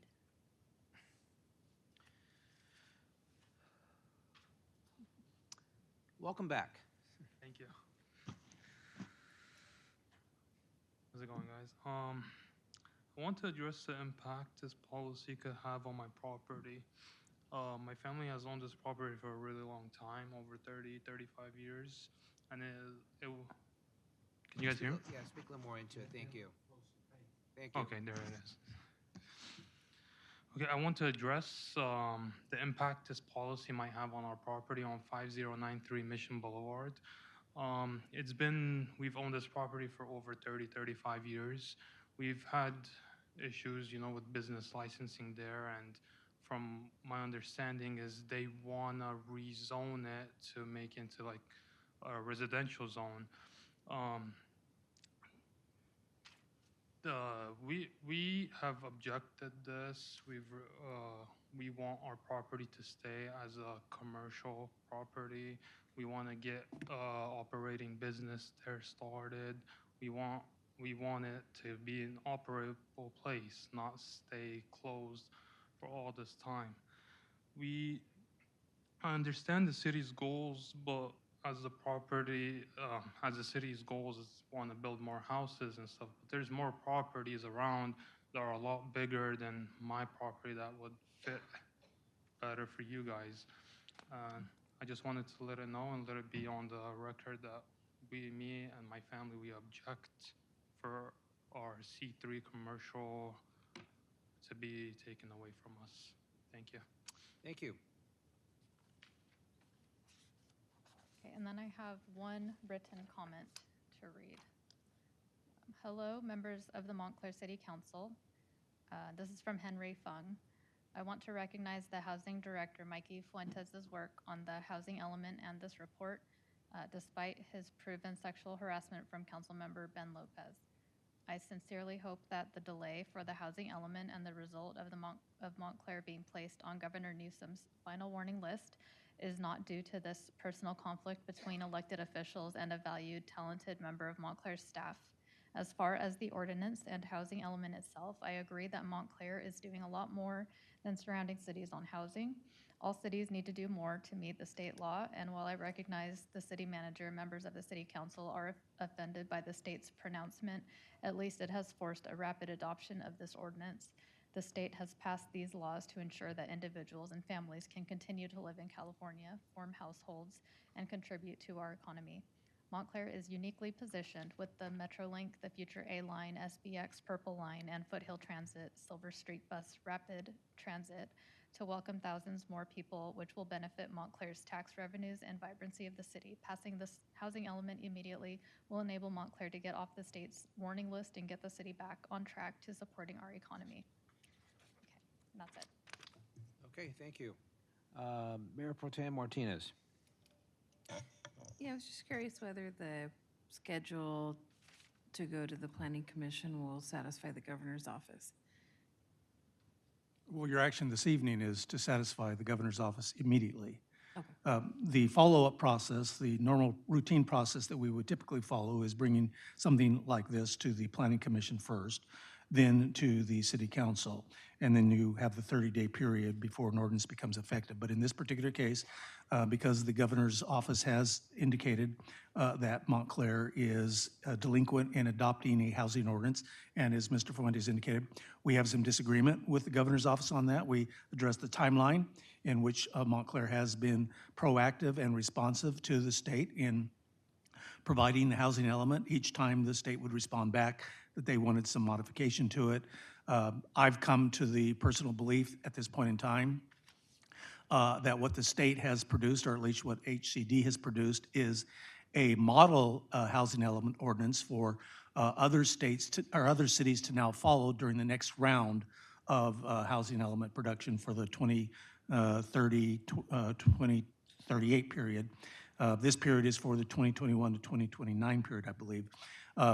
And so while we've been working through this, the state has been requiring that we continuously modify it to create, again, what I said I believe would be a model housing element ordinance for other cities to follow during the next round.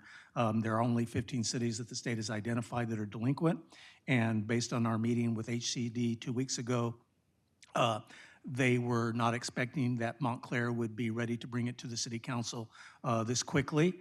They thought we would go beyond the April 23rd deadline that they established. So the reason why this is here before you as an urgency ordinance is so that we do meet the April 23rd deadline and we avoid the $10,000 a month penalty by our failure to not adopt the housing element by that date and time.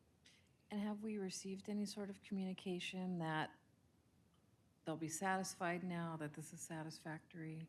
Yes, What's they have before reviewed us? this and they are pleased with it. Okay, thank you. Thank you. Regarding the last speaker, Mike or Mikey to speak of, his property, his family's property is on the southwest corner of Fremont Mission. Am I correct, sir? That's your property? Yeah. And I believe that's in the corridor specific plan. Yes. And that's the designation of that is called neighborhood edge, That's correct. which includes not just residential, but also still includes commercial services, has other components in there. It's, you know, the Arco gas station is the same zoning as this corner will be. The zoning changed, so C3 does no longer exists. Right. So now it's neighborhood edge, as you had Yeah. indicated, and it does allow for both commercial and residential uses. So the neighborhood, The underlying zoning at the moment. both residential and commercial uses are permitted. Right, but what makes this different is that it's actually an identified housing site. Identified housing, but that's also voluntary, but the owner's not, the owner is not required to build housing there, or developer. That's just been identified as a possible location for housing. Well, and with this ordinance, Mike, you correct me if I'm wrong, he will be required to develop housing in the future, yes. He will be required to build housing in the future on this ordinance? Yes. Yes, so under this ordinance, he would be required, excuse me, as part of the housing opportunity sites, we did have to identify the theoretical amount of units that could be built per site. This particular site would require 15 units to be built at market rate. However, the property owner could develop it with retail if they so choose to do it. The only requirement is that they meet the threshold of 15 units, and that if they do mixed use, that the first floor, 50% of that first floor level would have to have residential. So they could do retail or commercial if they so choose to do it, but there would be the requirement to have some sort of residential component to it. Okay, and I believe that but last December of 2024, we did approve a draft element plan that included this site as one of the designated designated housing sites. Am I correct, Mike? Yes, that's correct. So okay, when we did everything else, I'm assuming all the property owners back then were notified of the public hearing of the city council? Yes, that's correct. Okay, so, okay. Councilman Rue. Yes, yes, thank you, Mr. Mayor. In looking at housing in general, we need to understand what the problem is. One, there is a severe lack of supply that was brought out. In California, we need about 150,000 housing units a year just to keep up with the supply demand. In 2024, I do not have statistics for 2025 yet. In 2024, across the state, only 90,000 housing units were built. That's it. 40% were ownership. Guess how many were affordable to the markets they're in? 0. The remaining 60% were rentals, with only about 2 to 3% affordable to the markets they're in. We consistently hear people tell us, well, we want market rate housing, market rate housing. Does anybody know what market rate housing would be here in Montclair? A family of 4 making $140,000 a year cannot afford the median priced home in this community. That's a shame. We're losing our workers. When we look at the numbers, we see very little for the very low and low income and moderate. Everything is shifted to the higher end. That is not appropriate. We need to house our entry-level workers somewhere. If they're good enough to work here, they're good enough to live here. And we'll hear all sorts of talk about, well, money from the state shouldn't tell us what to do. But if the state didn't tell us what to do, would we be doing it? That's the question I have. I don't think so. We need to find a way to house the people who are here. We need to find a way to house the future generations. Not everybody's going to be making $250,000 a year. I could not buy my home back right now. And I question whether a lot of other people could. I think the issue before us is we've got to start production of housing. Without production, we're going to lose people. You will hear about the exodus from California. Do you know what that exodus is about? The cost of housing. They can go to another state, perhaps make about the same amount of money, but they can buy a house. We should not be afraid of our entry-level workers or anybody else living among us. And if they're good enough to work here, they're good enough to live here. And I think we really need to start looking at all of this. The plan we have, we hope, will be approved. But I think we need to start putting it in practice. Personally, I speak for myself on this. I've listened from this dais about people tell us we need innovative things. We need new ideas. Well, I brought up new ideas in housing. I would love to see this city be the first city in the state of California that builds not only just all of our RENA numbers, but especially those at the very low and low income ends, so our workers have a chance to live here and work here. They should be the first ones we should look at and say, how can they walk to work? What can we do to get people to walk to the job sites or bicycle or whatever? Yes, we have mass transit that'll take some of the more affluent people into other job markets and then come back here, and that's good. But we need to house our workers. And so as much as I have some issues with some of this, I think it's a good plan. Thank you. Councilor Lopez. I'm on the fence, but since it's 4/5 required, I don't think my vote would matter, perhaps. Regarding the gentleman's property, it was just stated that under this ordinance, his property would be required, and I just was writing some notes, so that they may be out of order here, at some point down the road to require 15 units at market rate be built on his property. And there would have to be some sort of residential on-site component, unless there is a development into a retail or market of some kind, or store of some kind, correct? Is all that correct? The zoning allows, and this particular ordinance allows for mixed-use development, so it may require housing, but it also giving you something back by the ability to develop a mixed-use project, and it also increases the height of the building, so you can achieve the density that you might need for the particular property. So there's some give to this as well. How quickly, if this ordinance passes, how quickly does the property owner in question have until changes would need to be made? Well, the ordinance is immediate, goes into effect immediately, the urgency ordinance, and then the timing about development on the property is, for him or for their family is dependent on what they want to do going forward. The property's been idle to some degree for a long time now, and was in need to be developed and could have been developed a lot earlier. But at this point now, the property was identified as a housing opportunity site since 24 or earlier than that, and then became effective in 25 with the zone change that it is to what it is now. And so this is the future for this particular site is housing.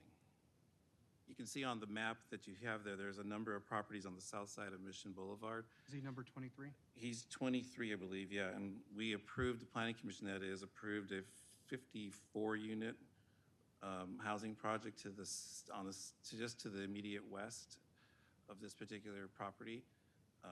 It was approved by the Planning Commission, and it'll be coming to you guys for West, so it's to the not west. marked on here.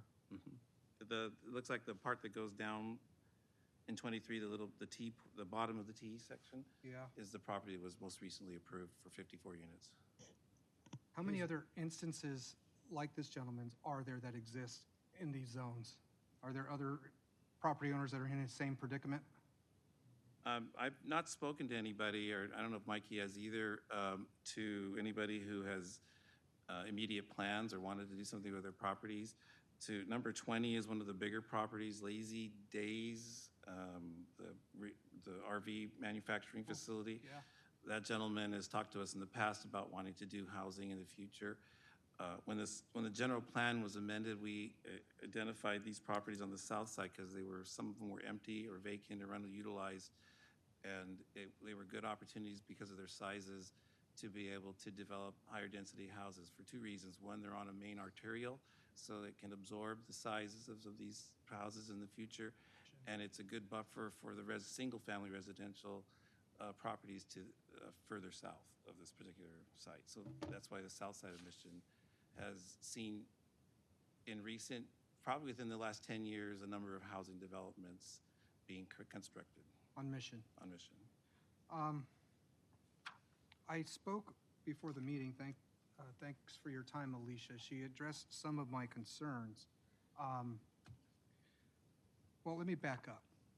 I agree with my colleague, Mr. Rue, when he said that I doubt that if the state had not come down with this basic scenario of the gun to the head, is the way I see it, I doubt we would be doing this. I think staff has done everything within their power and authority and their wherewithal to meet every single stipulation asked of us over the course of, since 2021 when the first letters came out and the demand came out. I do think we have another situation here where the state is mandating limitations and changes without, one, abiding by the state constitution's requirement that the cities be reimbursed. That's always waived when they pass a bill in Sacramento now. So we're not getting any money for this. But we have another mandate that's unfunded. We've met every single requirement. Some I agree, some I don't. And it seems like this is just a matter of scheduling meetings and timing that they're unhappy with, but they've found a little nugget that we may be out of compliance with.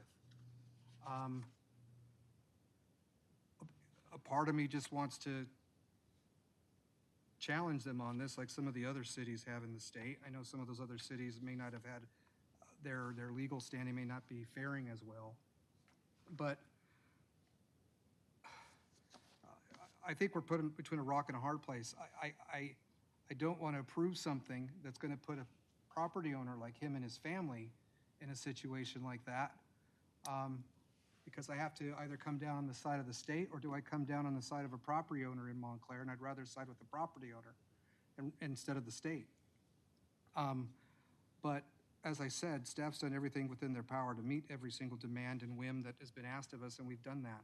And we've gone actually above and beyond that, as the city manager posted online, as to how many anticipated developments are coming within the city. Let's take, for example, Montclair Plaza, Montclair Place, it's a plaza always to me, district-specific plan, where we're going to have 5,900 housing units, a potential for that, 512,000 square feet of commercial space, and perhaps, and this is where I may be on the minority on this, some residential buildings as high as 20 stories for new housing on the Montclair Plaza site. So we're forward thinking, and we've actually been proactive even before some of these state regulations came down. So we should be given the credit for that instead of being hit with this. Ed said it right even at the last meeting, the governor trying to make an example out of the cities that are deemed out of compliance. But I have a question. That was stated during the presentation. On the 5 points, this is the one that requires the 50% requirement, the 50% rule. It was stated that it has to be, residential uses must occupy 50% of the total floor area, but I think it was stated the first floor. What's accurate? Because when I think of the first floor, I think of the Village Partners project where the first floor is a mix and all that. But anyhow, that's what came to my mind. Is it just 50% of the total floor area? Because that would include second, third, fourth stories as well, right? Floor area. So That would only affect the first floor. The first floor has a requirement that there would be a 50% set aside of the first floor of the project have residential. Because that's what mixed use is usually the first floors, and that's what's happening at Village Park. Village Park, so it wouldn't affect the second and above, just the first floor. Correct. See, that's why I brought that up, because I thought that's what we did at Village Partners, and I was boggled by the difference in verbiage in the staff report to the statement. So I appreciate the clarification about the first floor requirement. I appreciate the explanation on the by right approval process about it being more ministerial instead of it having to come to planning and potentially up to council. There are some findings that are listed in the ordinance that I'm uneasy with, but in speaking with Alicia, she tells me that that is just a general requirement that all cities must abide by. You can come up if you'd like. Sure. Thank you, Mayor and Council. Alicia Winterswike with Best and Krieger. So the question relates to the findings in your staff report that are listed A through G under the urgency ordinance section of the staff report. And the question is whether the language in those findings is mandated language. The language itself in the finding is not, that is a conclusion. The requirement that comes from the statute, from the government code, is actually recited in the preamble language, the paragraph that leads into those questions, where we have to establish that the public health, safety, and welfare are furthered by the immediate adoption of this ordinance. So the items listed A through G are the justifications or the conclusions as to why it is that the public health, safety, or welfare would be promoted by immediate action with respect to this, this proposal. And would it be tossed out if, let's say, one paragraph was removed from the present five listings? No, it wouldn't be tossed out, but you would be reducing the justification that's presented. So if you have concern about some of the language in that finding, in any of those findings, it would be appropriate to discuss that finding. Okay. I believe that is it for now, Mr. Mayor. Thank you, Alicia. You're welcome. Well, thank you very much. Being a member of SCAG, I know it's a nasty word to use here, but I represent this city along with Rancho Cucamonga and Upland as a SCAG regional council member, and I just want to let everybody know that the next cycle, this is cycle 6, cycle 7th starts later this year. I'm not sure we get reader numbers at the end of the year, but that's the next one. We're getting ready to start the next one. And I just want to say that we had a demographic shop or meeting. We discussed some demographics. Just want to say this: the population growth in the Skagit region, which is 4 counties plus Ventura and Imperial counties, along with Orange, Riverside, LA, and San Bernardino. The population growth is going to be flat between now and 2050. We're not growing. But what is interesting is the household population, is going to grow, meaning we're going to have smaller households. So it is very likely that we'll have another great deal of numbers, housing production required under the 7th cycle of RENA. Frankly, we have a housing crisis in California, there's no doubt about it. I think why we have a housing crisis because we've run out of land. I remember growing up when I was a young kid, I can remember Rancho Cucamonga, North Upland, Fontana, where I worked in Rialto. There was no Chino Hills, it was all vacant. It was all vacant back then. And we became the housing supply of the demand at that time. But we're running out of land. I did a tour in the high desert last November. I visited Victorville, Hesperia, Apple Valley. They have a lot of vacant land, but there's a problem up there. They have no infrastructure. They don't have the utility infrastructure. It's very expensive. And they have something called the Joshua Tree. I thought Joshua Tree was only at the Joshua Tree National Monument.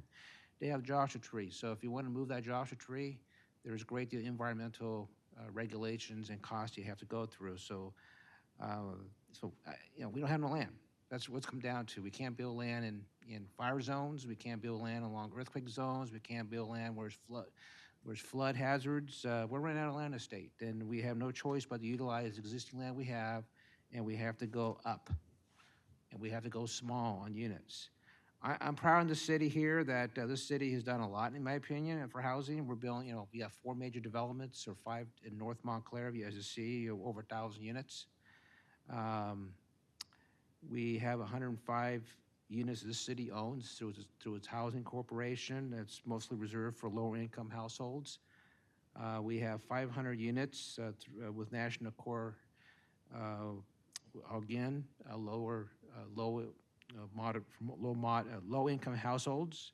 And then we have 200-plus units, mobile home units with covenants, 40-year covenants. That's also reserved for lower-income households. So, small city, we've done a lot, I think, from that gear. But at the end of the day, all we can do is we're basically, the Constitution does not say City of Montclair or cities. The U.S. Constitution is the federal government, state government. The state government has the power to pass it on to the local levels.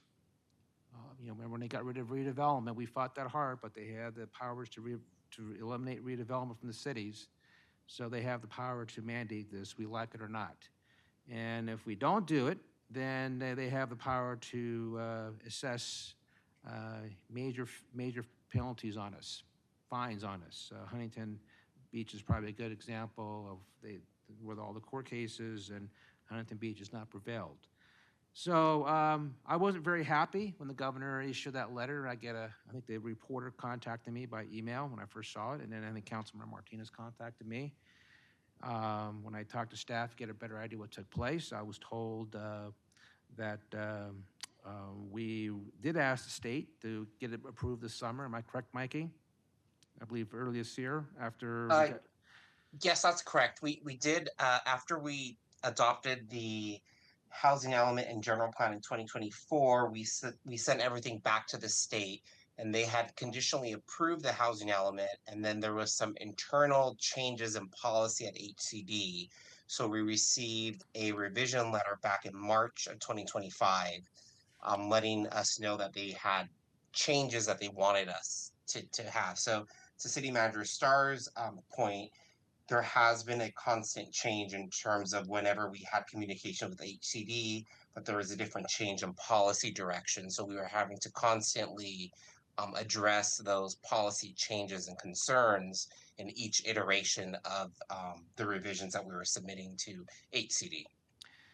Yeah, and that's been one of the challenges in the sixth cycle, unlike prior cycles. During the sixth cycle, which started back in 2020, HCD, the state of California, began to make a number of changes right in the middle of the cycle as cities were submitting their plans like we were. And then we have to go back and make changes. Am I correct, Mikey? There were a lot of changes between laws being enacted, HCD, and that was creating a lot of frustration. So at the end of the day, we're here. This council can decide tonight how he wants to vote. Again, I think the governor, what he did was wrong. We made every attempt to comply. Hopefully, the next cycle, the HCD and the state can make the process a lot easier, more predictable, and not make a whole lot of changes right in the middle of the process. So I'll make a motion to approve the adoption of urgency ordinance number 26-1017-U, adding chapters 11.79 to the Montclair I will Municipal Code. second that. And to consider directing staff to progress ordinance number 26-1017 as a non-urgency ordinance.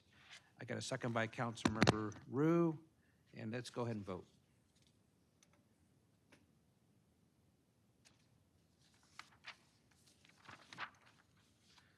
Okay, so we have that's adopted by 4 votes. Read that by number and title only?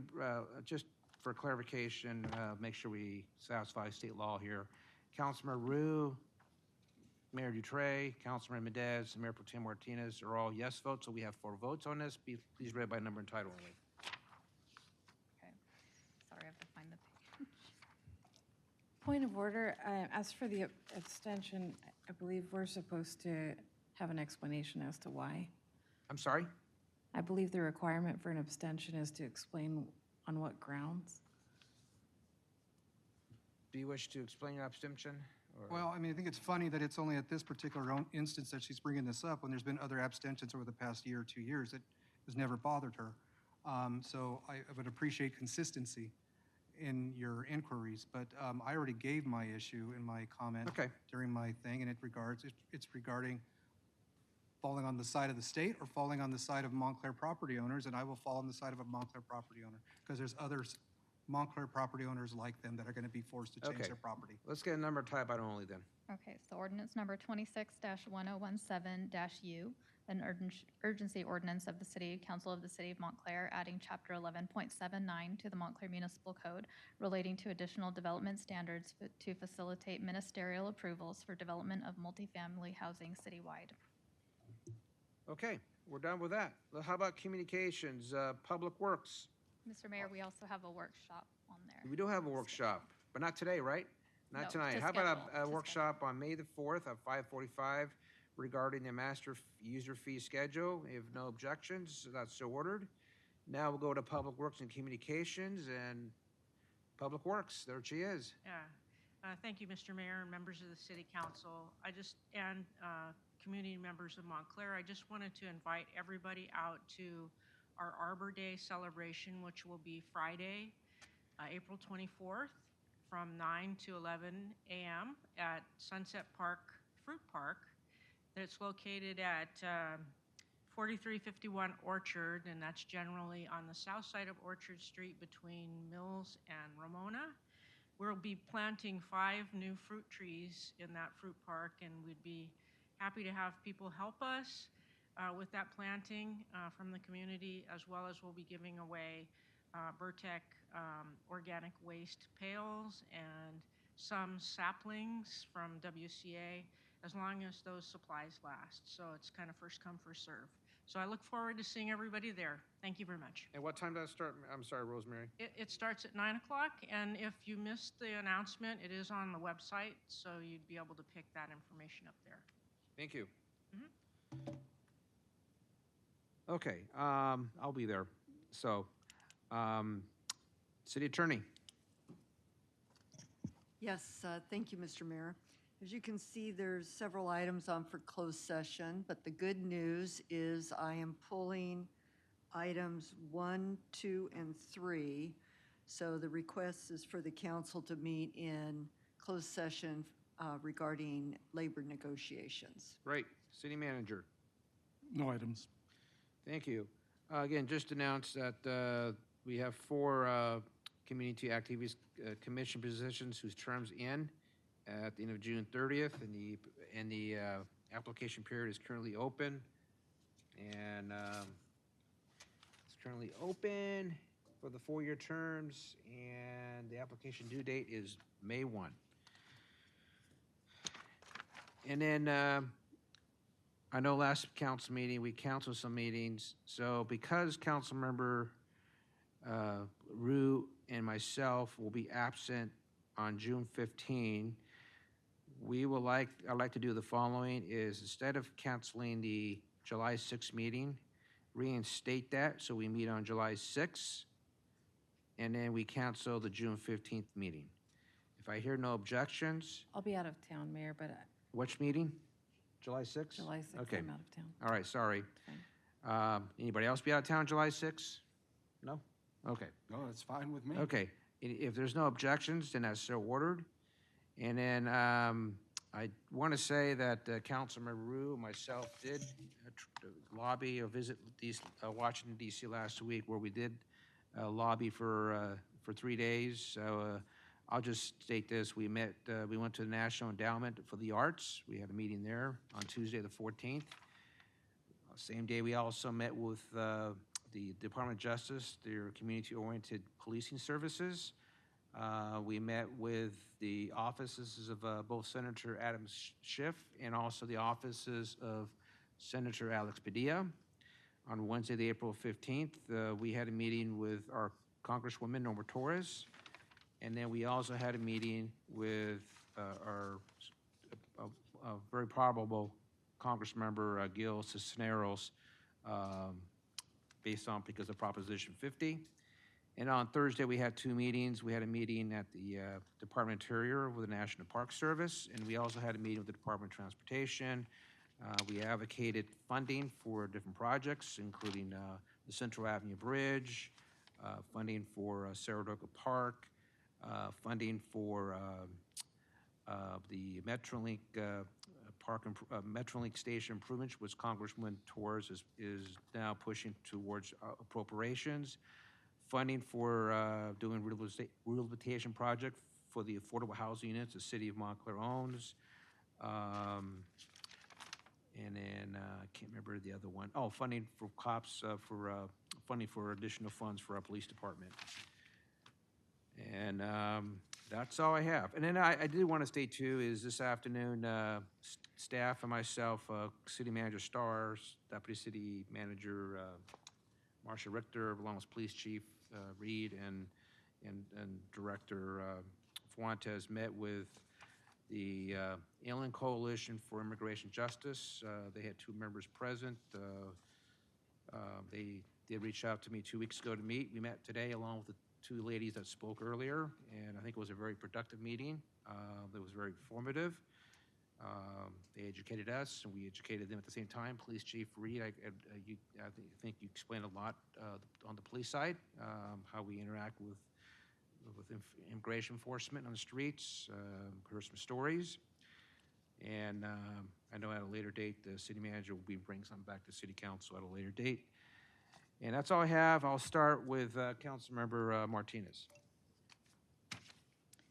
I believe the Easter extravaganza was held after our last council meeting. So Yes. I will just say that that was a fun time as always and a gift to our community. So thank you to the Human Services Department for all their work and for all the fire, the police department, and everyone who came together, city staff, to make that happen. That was a good event. May 1st, the Bingo Bash will be held, and I believe doors open at 4:30. Tickets are on sale as of today. So go ahead and look online for a link to purchase those tickets, or you can ask me, or you can ask, okay, go to the senior center and pick up flyers or purchase tickets there. That should What be day is the Bingo Bash? I'm sorry. May 1st. Bingo Bash is May 1st.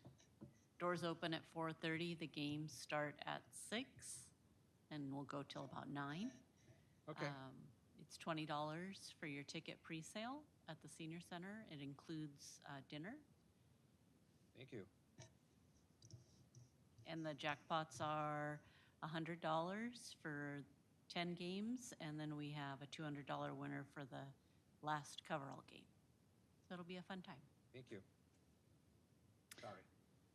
And aside from that, just to respond briefly, this Brown Act issue is something that has been brought up a few times. There have been discussions definitely with the mayor and other applicable personnel within the city. But personal insults aside, I'm not even sure what the implication is, that I just love housing so much compared to the other issues in our city. But it is good practice to abide by the Brown Act, and moving forward, we should do that. If there is an abstention, generally that should be based on a conflict. We have a right to know what that conflict is. Otherwise, it's a no vote. Thank you. Councilmember Mendez?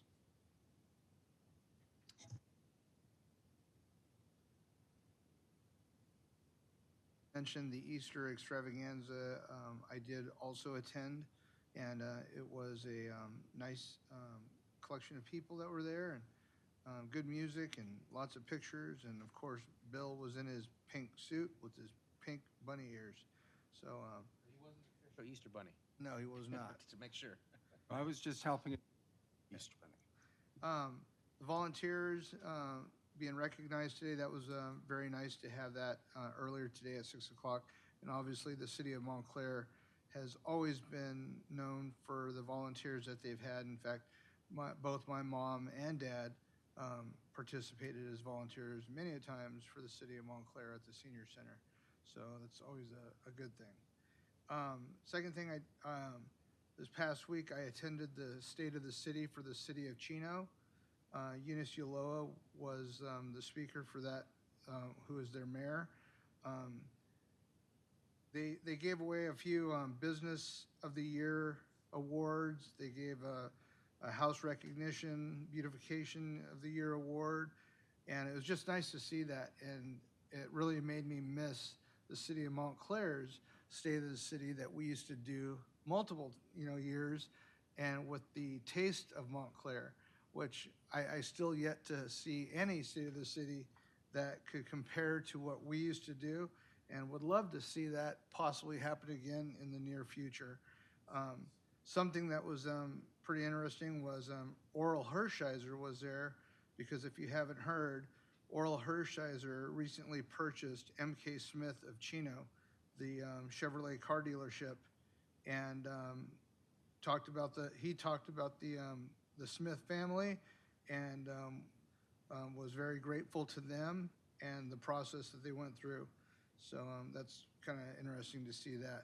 But other than that, that's it. Thank you. Thank you, Councilmember Lopez.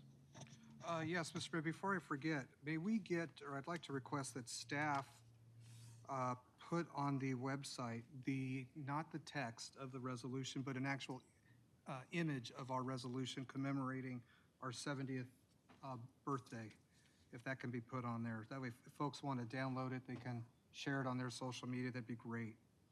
It's a good idea. Yeah, I think it is. And then the new logo will be on there as well, correct? Yeah, we have a logo. And I appreciate whoever produced these magnets. I did. That's awesome. Thank you. I thought you did. Hey, I'm going to believe you. I mean, well, since John didn't do it, I appreciate didn't do whoever it. did do Staff this. did it. This is pretty awesome. Are It's, these, Mikey Fuentes' office did it. well, that's appreciated. Are these available for purchase, or what's the situation, or is it just a limited quantity? We originally purchased them for limited quantity for our vehicles, but we can certainly look at expanding on that. I think that'd be a good idea. Maybe there might be some residents who have been here for a long time. I think Lauren Martins is one of those who actually, those little books that told the story of the founding of every city, that had Upland one, Ontario one, Montclair. I know Lauren was instrumental in providing pictures and some of the background on that. I know he would like something like that, but maybe not. I was invited to attend a presentation on the local housing outlook for the Inland Empire on April 17th. And I was jotting down some notes because the speaker, who is a longtime developer in the area, in the region, gave some pretty good insights. And my notes are maybe a little bit discombobulated and perhaps out of some cohesive order, because he was talking so much and saying so many good things. But just in our area alone, most of the housing being built are build to rent. They're long-term rentals. Most individuals in the area are no longer desiring to purchase a home for long-term, and some of the issues and reasons for that is they didn't want, for example, to have to worry about repairing a roof over 15, 20 years, or piping and plumbing over the course of 20 years. So they liked the fact that they could rent and let the homeowner, the landlord, worry about those situations. What is booming in the area are shopping centers, new shopping centers. Old existing shopping centers, according to this particular developer, are starting to fail. And those failing shopping centers are then being developed for housing, mixed development and housing units, apartments and whatnot. So older failing shopping centers, and we're talking like strip malls, are being converted into housing. Interest rates are definitely affecting property purchases and development. Some for homes, some discounts being offered to homeowners are $30,000 off of home purchases for an exchange of, I forgot what the details were, but I thought that was interesting that developers were offering $30,000 discount for home purchases if they bought a home. This particular developer stated that they are not going to be selling any of their existing land in 2026 because they're waiting for the market to go up. And as a result, not just developers, but other folks that do have property are not developing because of the market rates. And the market is actually dictating housing construction, as well as local regulations and state regulations hampering them. The housing market, he was stating in the region, we're talking San Bernardino and Riverside County, the market got overbuilt in our region. Inventory, he says, will soon be filled up rather quickly, more so than the number of people that are demanding housing. I touched on the shopping centers. An interesting take, he said warehouses. And of course, he brought up Fontana as one of the big main hubs, as well as Ontario, for warehouses in the area. Warehouses, his words, are going into the toilet because rents are going down and they're hard to fill them, according to the developer. And it's impossible to build new warehouses now because of local, basically NIMBY arguments, not in my own backyard, and then local regulations that are being placed on city by city, and they're not being consistent and uniform for warehouse developers, that they're having to basically do hodgepodge, a set of demands and requirements for warehouses in certain cities. It was estimated, according to the Southern California Association of Government, 20 years ago, they were trying to determine when this population in the area would hit 38 to 50 million. And he said that the trends are showing that in 10 years, we will reach 40 million people in the area, 40 million new people on top of what we have in 10 years. So we're reaching that goal relatively quickly. And of course, he stated that it was his opinion, he tends to be of a conservative persuasion, that local control needs to be restored and the locals know better, be it the county level or the city level. But those are just some of the main points that I thought were interesting. Oh, and here's one thing he stated. This caught me off guard. Rental income, those that are renting, their aggregate income is sometimes higher than those that are qualifying to purchase homes.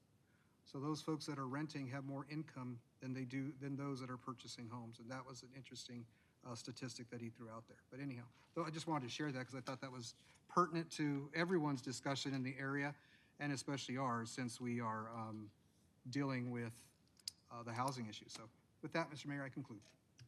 Councilor Rue. I will briefly pick up where Councilman Lopez left off on housing. I could not attend that meeting. We'd returned the 16th from Washington, D.C., and on the 17th I had meetings for work. One of the things that is being lost, I deal with housing for a living, is intergenerational wealth building. That's what we're losing when everybody rents. And I think that's a goal to see intergenerational wealth building. I remember many, many years ago, before I was on this dais, listening to then a developer named Ira Norris, well known throughout the region. And it was reiterated to me by Ralph Lewis, many of you know Ralph Lewis, that no matter what, it's better to buy a home, because when you're 80 years old, no one's going to let you live for free. So we need to start looking at that. So thank you for bringing those statistics up. I won't go into any more of that tonight. May 1st is the bingo night. Although I'm one of the sponsors, I'm probably not going to be able to make it. My flight from Sacramento returns at 6 p.m. that night. So unless I can get an earlier flight, I'm probably not going to make it. But I wish everybody well.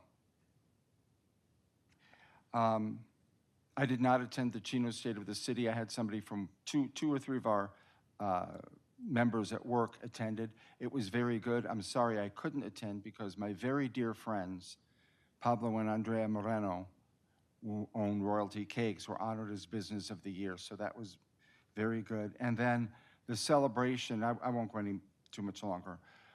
70 years as a city. A lot has changed, some for the better, and some residents would tell you some not so good. But 70 years ago, there was very little here. The 10 freeway hadn't been put through, and we created a city. My parents moved here, and they closed escrow on their home on April 15th, 1959, 3 years after we became a city. Their home was what was then Margarita Street. It changed to Palo Verde in 1961. When they moved to Margarita Street, in a tract built by Jensen Homes, Bob and Mary Lou Jensen, and I still see Mary Lou, she's 101. Palo Verde Street, or Margarita, was a dirt road. And in our time capsule out there, I have some pictures of it showing it as a dirt road. Much of the development in that area meant orange groves and lemon trees came down to build housing. And that's going to be the cycle in the future. A lot of things come down, new things come up. And many of the people, I don't think there's anybody alive from the original incorporation committee, but I knew some of them. John Svensson, the famous artist who had a home there, he and his wife were on the incorporation committee. His parents, Florence and Ed Svensson, were on the committee. The Hutchison family, Earl and Lucille, Jack C. George, who was an insurance agent here in town. I believe, and Mr. Mayor, you can correct me, I believe Don Vodvarka was on the original incorporation committee. There were several others. They're gone now, but I'm glad we've been able to, in many ways, keep their stories. And, you know, another 70 years moving forward of good things. Thank you. Okay, thank you. At this time, we're going to go into closed session, and we'll go from there. Thank you.